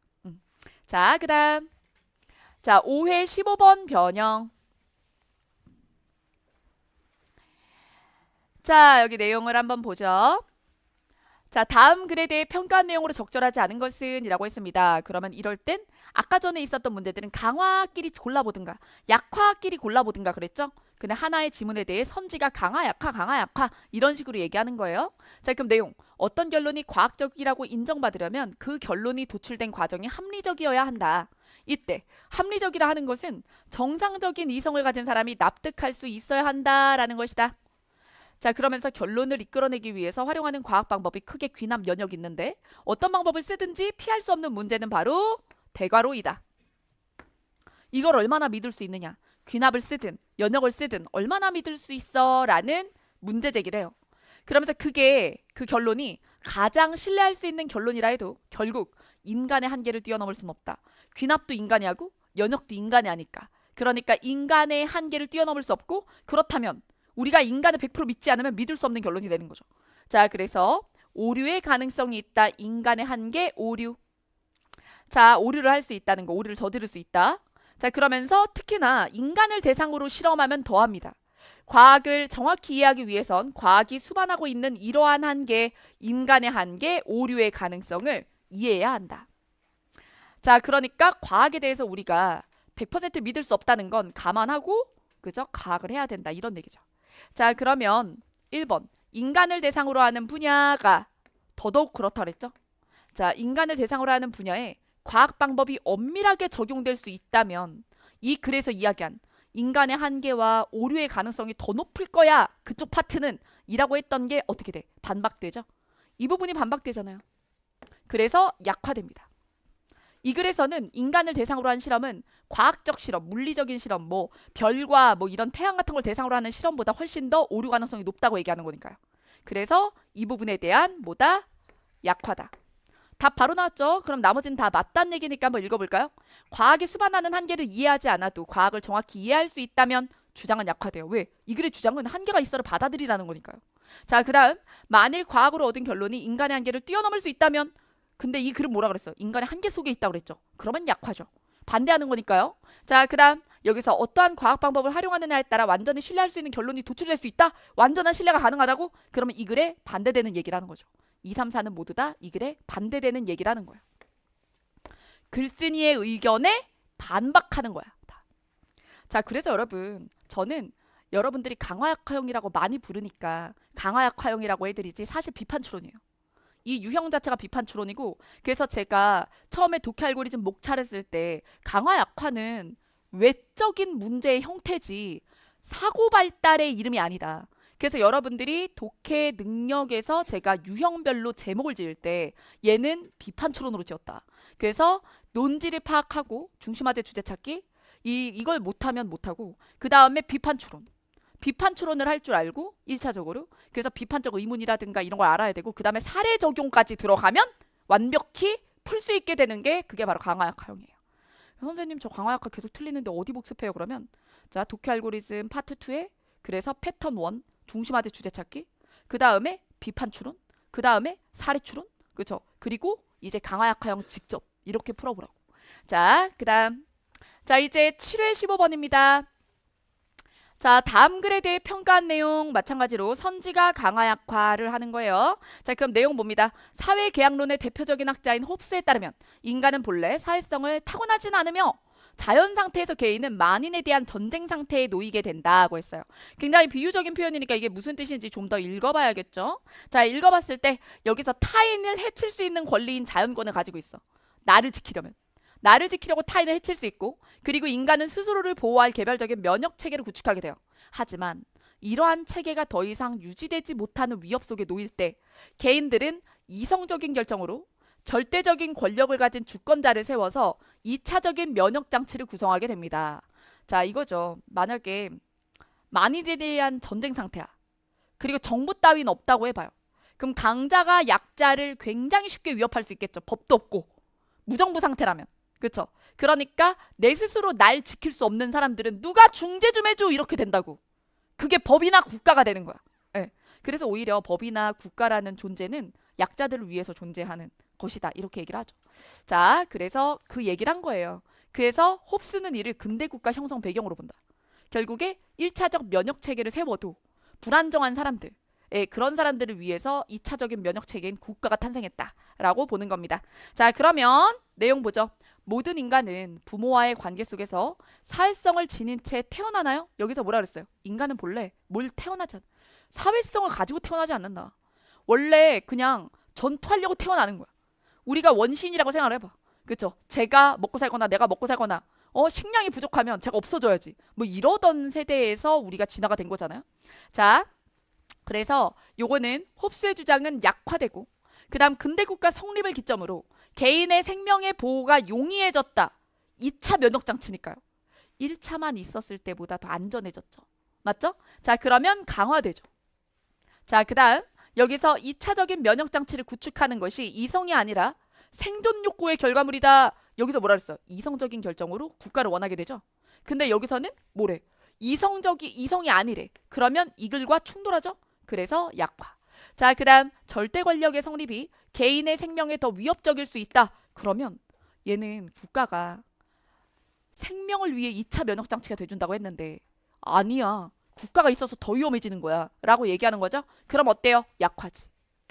그래서 여러분 이게 글의 글쓴이의 입장에 부합하냐 부합하지 않느냐 같아요. 말만 강화 약화지 일반 추론이랑 매우 유사해.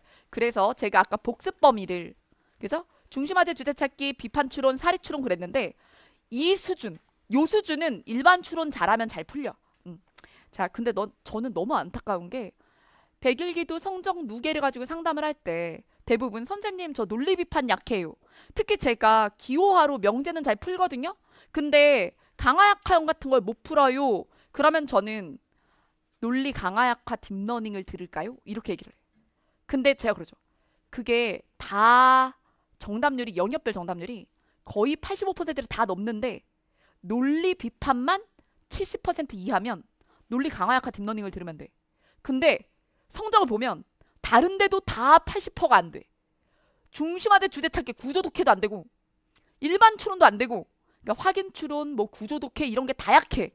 근데 얘는 더 못해. 그러니까 다 정답률이 낮은데 논리 비판은 더 낮은 거야.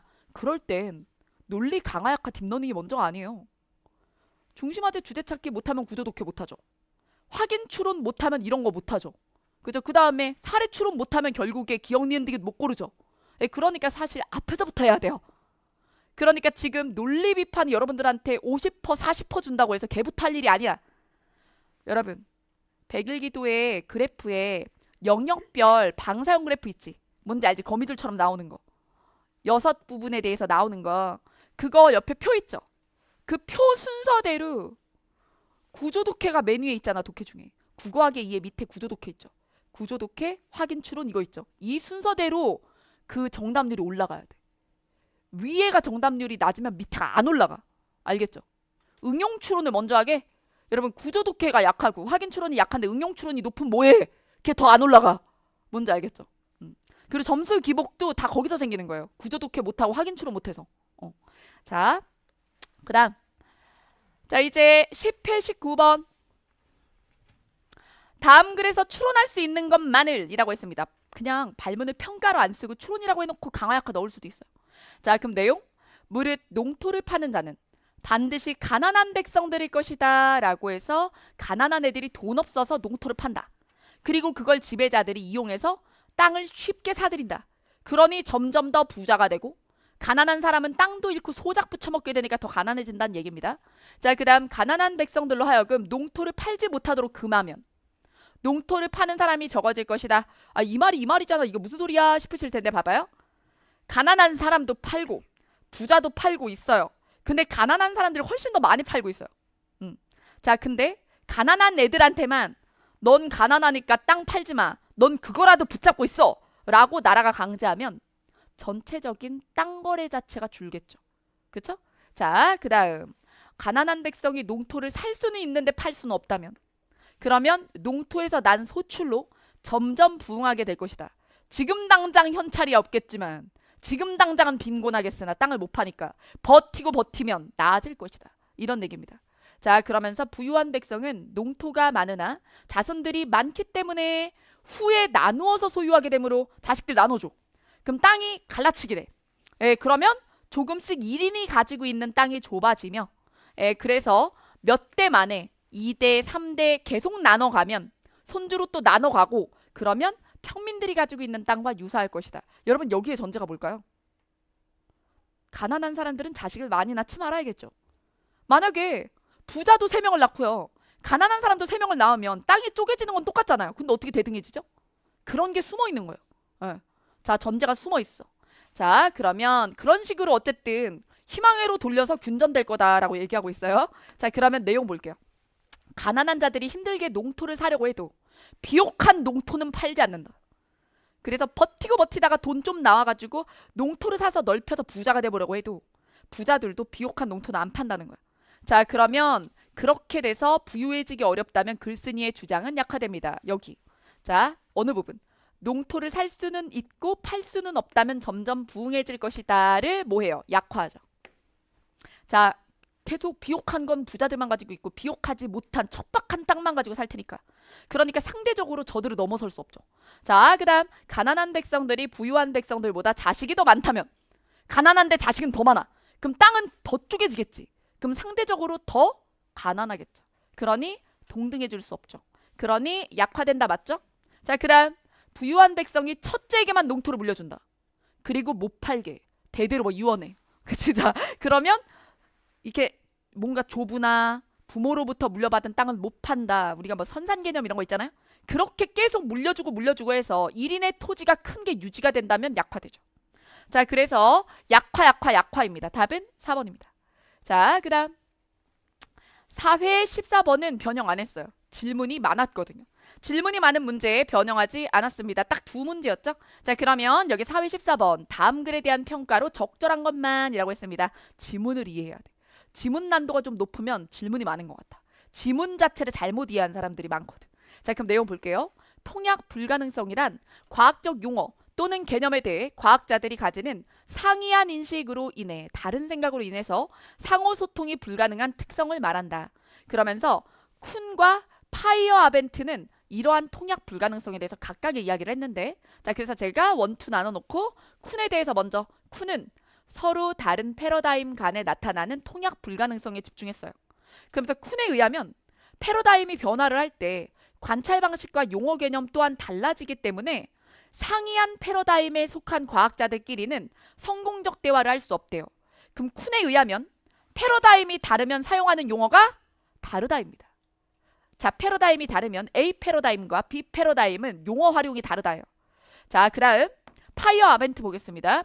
파이어 아벤트는 언어의 의미가 언어가 사용된 맥락에 의해 정해진다라는 문맥 의미론의 관점에서 통약 불가능성을 설명했습니다. 즉, 각의 이론이 제시된 맥락에 따라 과학적인 용어 또한 의미가 변한다. 선생님 그러면 쿤이랑 파이어 아벤트의 차이를 모르겠어요. 이렇게 되거든. 여기까지만 읽었으니까. 뒤도 보세요. 여기 뒤도 보면 그러므로 같은 용어를 사용하고 있다 해서 상이한 두 이론을 객관적으로 비교하기 어렵다. 이 얘기는 A 패러다임과 B 패러다임이 같은 용어를 가지고 있을 수 있다. 여러분 쿤은요. 아예 용어가 다르다입니다.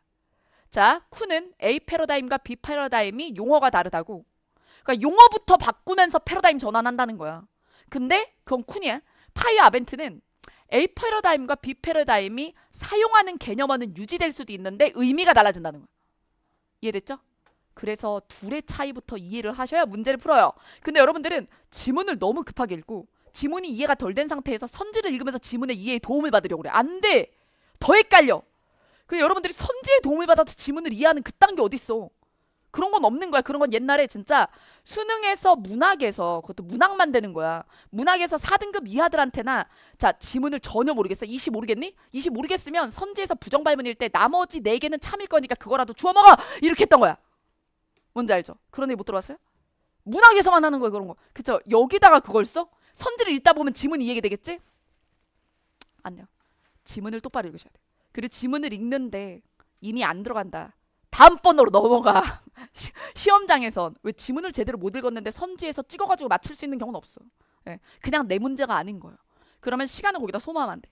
자, 그다음 그래서 봅시다. 주된 과학 패러다임의 전환이 가능하려면 전후 패러다임 간에 일부 용어상의 일치가 필요하다라는 것은 쿤의 주장을 약화하죠. 왜냐면 쿤은 패러다임이 변하면 뭐가 바뀌어야 된다고 하니까. 개념어를 바꿔야 된다고. 근데 여기서 뭐래? 개념어를 통일해야 된대. 다른 얘기잖아요. 쿤은 개념어가 바뀐다고 했어.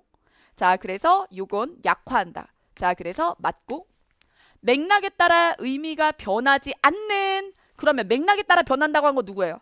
파이어 아벤트죠? 근데 변하지 않는 용어가 발견되면 약화되죠. 그 다음에 디귿.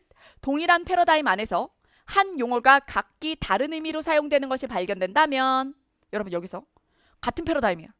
근데 하나의 단어가 여러 의미로 쓰인다? 여러분 이건 가정된 적 없는 케이스예요. 그냥 쿤은 A 패러다임과 B 패러다임, 다른 패러다임 간의 용어 교체에 대해서 얘기를 했지 한 패러다임 안에 다이어가 있다 이런 얘기를 한 적이 없어요. 그러니까 이건 쿤의 주장과 무관, 강화도 약화도 아닙니다. 왜? 쿤이 그것에 대해 어떻게 생각하는지 지문을 통해 알 수가 없어요. 예. 자, 그 다음. 자, 이제 26회 13번 마지막입니다. 이게 마지막 문제예요. 오, 진짜 소름 끼치게 45분에 맞춰서 문제 개수를 정한 것 같아요. 사실은 뒤에 한 10문제 있었는데 썰었습니다. 지금 말도 안, 너가 이거 미리 풀어라고 했으니까 할 수 있지 않을까? 아니에요. 그래서 선생님 분명 문제 하나하나 뿜을 거고, 그치. 왜냐하면 이게 오히려 질문을 받아봤던 문제들이기 때문에 뭘 설명하고 싶다는 욕구가 다 있거든. 예. 그래서 여러분 이 특강에서 문제 개수를 많이 본다고 해서 얻는 게 많은 것도 아니야. 내 약점은 소수의 문제만으로도 엄청난 개선을 이룰 수 있어. 그래서 틀린 문제 모아야 되는 거예요. 그럼에도 불구하고 문제를 많이 풀어야 되는 건 내 약점 문제 찾기 위해서입니다. 틀리면 반가워하세요. 그걸 모으셔야 되니까. 그래서 그걸 모아서 내 약점 케어 문제지를 만들면 유형별로 나누고, 나 강화 약화형이 약점이래. 그럼 그거 틀린 문제들 모아놨어? 그거 모아놨으면 100일기도에서 그게 약점이었으면 벌써 30제 넘게 모여 있어야 되는데 틀린 것만 모아도 한 20제는 되지 않아? 그런 게 있어야 되는데 그런 노력을 안 하고 계속 약점이래. 아니 약점이 뻔히 보이는데 뭘 하질 않아. 그러면서 어떻게 해요? 나한테 왜 물어? 다 얘기해줬잖아. 어떻게 하라고. 그치? 자, 그럼 내용 보죠. 다음 글의 기억과 니은에 대한 평가로 올바르지 않은 것은, 자 요렇게 생겼잖아요. 그러니까 예시평가에서 기억 니은 같이 나왔던 거랑 똑같겠지 막 이래. 비슷하다. 앞에 막 나열도 있고. 똑같겠지. 똑같을 수도 있고 아닐 수도 있어. 이 기억 니은의 관계가 종속적일 수도 있고 상대적일 수도 있어. 자 그럼 내용 볼게요. 자 그래서 요거 괄호 쳤고요. 끊어주고요. 여기까지 똑같아요. 그럼 이제 기억 니은 읽어볼게요. 기억. 이 세 가지 요인 모두에서 목표를 달성했다고 해서 직무 성과가 반드시 우수하다고 할 수는 없다. 그럼 여러분 우수 요 세 가지 전 N, 팀 N, 과 요거 여러분 아까 전에 예시평가에 있던 문제에서 기억 니은의 위치 뒤집어 봤어요. 네. 니은이 이 역할이었잖아. 차집합. 1시간 안 지난 것 같은데요. 진짜 기억이 안 나나요? 혹시 벤다그램 처음 봐요? 이 모양을 아까 그렸는데 그치? 그러니까 요 부분을 얘기한 게 니은이었잖아. 아까 예시평가는. 근데 제가 걔를 기억에 세운 거예요. 자 그 다음 뒤에 다만 이 세 가지 요인 모두에서 목표를 달성하는 것은 직무 성과가 우수하기 위한 얘가 필요 조건이다. 얘가 기억이었잖아. 그냥 기억 니은 위치만 바꿨어. 똑같은 문제야. 예. 그래서 공장에서 찍어내듯이 강화역학용 낼 수 있어요. 출제가 어렵지 않아. 예. 자 그러면 이제 기억 니은을 뒤집어서만 생각을 잘 했으면 되는 거예요. 자 그럼 1번입니다. 전문성에 대한 목표를 달성하지 못한 직원들의 성과가 저조하다. 아니 이 세 가지 중에 얘를 못했으니까 그러면 우수할 수 없는 건 당연하잖아. 여기 있는 애잖아. 그쵸? 그러니까 이 경우 니은을 기억을 강화하지도 약화하지도 않는다. 여기서 이제 다 막히는 건 니은에 대해서 생각해. 니은에 대해서는 어때요? 당연한 거죠. 여기서 이 중에 하나를 못했으면 우수할 수 없다는 얘기니까 니은은 강화해. 여러분 1번 옆에 써줘. 1번은 니은은 강화해요. 근데 기억에 대해서 생각해 봐야 될 거 아니야. 기억에 대해서 생각해 봐야지. 근데 기억은 강화도 약화도 안 해요. 아까 했잖아요. 자 아까 전에 가 어딨어? 아닌데? 잠깐만 나 그치? 여러분 이거요. 얘 3번. 얘 3번 강화도 약화도 아닌데 붙잡고 시간 지체한다 그랬지. 그게 1번이잖아 지금. 얘 모양 똑같잖아. 응. 아까 전에 예시평가에서 3번인 게 지금 1번에 있는 거야. 그죠? 어디 있어? 여기 1번에 있는 거야. 자 그 다음 2번입니다. 성과가 저조했던 직원들 중에 전문성, 팀워크, 과제 실적 중 하나 이상에서 목표를 달성하지 못한 사례가 있다면 바깥으로 튕겨나갔지. 그러면 니은은 강화된다. 자 여러분 여기서 니은은 강화된다. 금방 여기 1번에다 써놨잖아요. 니은이 강화된다고. 2번 맞는 말이죠? 자 그 다음 3번. 전문성, 팀워크, 과제 실적 중 하나 이상에서 목표를 달성하지 못했지만 성과가 우수하면 뭘 어기죠? 니은은 약화돼요. 니은은 필수라고 했는데 필수가 아니란 얘기가 돼버리죠? 그러면 니은은 약화됩니다. 자, 그 다음 전문성, 팀워크, 과제 실적 모두에서 목표를 달성했는데 근데 직무 성과가 저조했던 사례가 있다면 그것은 기억을 지지하죠. 기억을 지지하지. 기억이 이 얘기한 거잖아. 차집합. 우수하지 못할 수도 있어. 이게 기억이었잖아요. 그러면 기억은 강화하죠. 자, 그래서 기억은 강화하지만 니은을 약화하는 건 아니야. 예. 자, 그래서 답안은 4번입니다. 자, 그래서 이제 예시평가 문제를 따라서 변형해서 만든 백일기도 계속 제공이 되고 있고요. 그리고 이제 예시평가에서도 강화 약화가 2문제, 3문제 이렇게 들어갔던 것처럼 저도 백일기도에서도 그 비율 유지하고 있습니다. 충분히 많이 만나실 수 있을 거라고 생각하고요. 오늘 지금 이제 10시 38분이에요. 원래 특강할 때마다 시간 오버했는데 너무 대단한 것 같아요. 저는 수업 내용보다 지금 제 시각에 끝냈다는 게 나 스스로 너무 자, 여러분들은 좀 더 풀어봤으면 좋겠다거나 수업이 좀 빨랐다는 느낌이 있을 수 있는데 그래서 미리 풀고 듣는다라고 생각하고 수업을 나갔다는 점, 그리고 또 이제 백일기도를 하신 분들은 봤었던 문제의 선지 변형이라는 점을 감안해서 만약에 백일기도를 안 하고 요 특강만 들으셨다면 좀 천천히 문제 먼저 풀고 고민도 하신 뒤에 그 다음에 수업을 들어보셨으면 더 좋았을 것 같아요. 그래서 이 수업을 들었지만 애매하다, 모호하다 이런 게 있으시면 질문은 뭐 네이버 카페로 하시면 됩니다. 근데 얘는 변형 문제잖아요. 변형 문제니까 백일기도의 게시글 카페에다가 질문하면 이상해지죠. 변형이니까. 그래서 얘는 따로 설특강 질문입니다 해서 그냥 자유 게시판에 올리시면 돼요. 네, 자, 고생 많으셨고 오늘 새해에 여러분들이 이렇게 공부하러 많은 분들이 와주셔서 너무 감사하고 항상 생각해요. 명절엔 특강을 하려고 합니다. 왜냐하면 이게 특히나 또 설 특강은 더 그런 것 같아요. 헬스장에 그쵸? 1월에 사람들이 신규 등록자가 많듯 여러분들이 공부는 이전부터 시작했지만 해가 바뀐다는 건 사람한테 뭔가 다시 의지에 대해서 쇄신할 수 있는 기회를 준다고 생각을 해요. 그리고 진짜 많은 도전자들이 겨울방학, 대학교 겨울방학, 그래서 1월부터 출발들을 많이 하거든요. 그래서 우리가 대개강이라고 하는 시점이 7월 한 번, 1월 한 번이란 말이에요. 그만큼 신규 경쟁자들이 유입되는 시기이기도 합니다. 이 얘기는요. 어떻게 애들 더 들어와 이게 아니라 지금 시작하는 사람도 정말 많다는 얘기예요. 이 얘기는 지금부터 시작해도 된다는 얘기입니다. 이 얘기는 지금까지 게을렀어도 지금까지 못했어도 최선을 다하시면 할 수 있다는 거예요. 그래서 저는 얼마 전에 했던 설명회에서도 2026 설명회였거든요. 근데 제가 그랬어요. 올해 시험을 봐라. 예. 올해 시험을 아깝게 떨어져야 2026이 되는 거다. 이렇게 얘기를 했어요. 욕심을 내세요. 예. 욕심을 내시고 다른 과목은 몰라. 근데 국어는 2026 당연히 볼 수 있어. 심지어 국가직도 볼 수 있고 그리고 국가직에서 자가진단해서 지방직은 더 잘 볼 수 있어요. 아시겠죠? 네. 여러분 고생 많으셨고요. 네. 돌아가시는 길에 조심히 돌아가시고 그 미끈미끈한데 그게 그 횡단보도 앞에 밟지 마시고요. 얼마 전에 다리 찢는 사람 봤다 그랬죠? 그쵸? 그 대리석 밟고 다니지 말고 아시죠? 네. 네. 자, 그리고 또 이어폰 좀 양쪽으로 꽂고 다니지 말고 한쪽만 꽂아. 알았죠? 차 오는 걸 모르더라고. 그렇지? 자, 그렇습니다. 네, 그리고 우리 백일기도 현장반은 내일하고 내일 모레는 휴강이고 인강으로 미리 촬영해놨어요. 아시겠죠? 네, 그리고 우리 금요일날 빠지지 말고 다시 모이는 거예요. 엄마 집에 눌러 앉을 생각하지 마. 다 올라오라고. 알죠? 뭐 본가 가니까 막 바닥이 따지고 좋지? 그치? 다 올라와. 아시겠죠? 네. 자, 그러면 우리 또 금요일날 뵙고 연휴에 늘어지잖아요. 사람 너무 만나지 마시고 좀 더 알차게 오히려 현장 수업이 없으니까 좀 약점 채울 수 있는 때예요. 그래서 공부를 더 알짜로 하시면 지금 퍼져 있는 사람 많습니다. 상대적으로 경쟁자를 이렇게 젖힐 수 있는 그렇지? 그러한 기회가 될 거예요. 네, 고생 많으셨습니다. 네, 고생하셨어요. 네.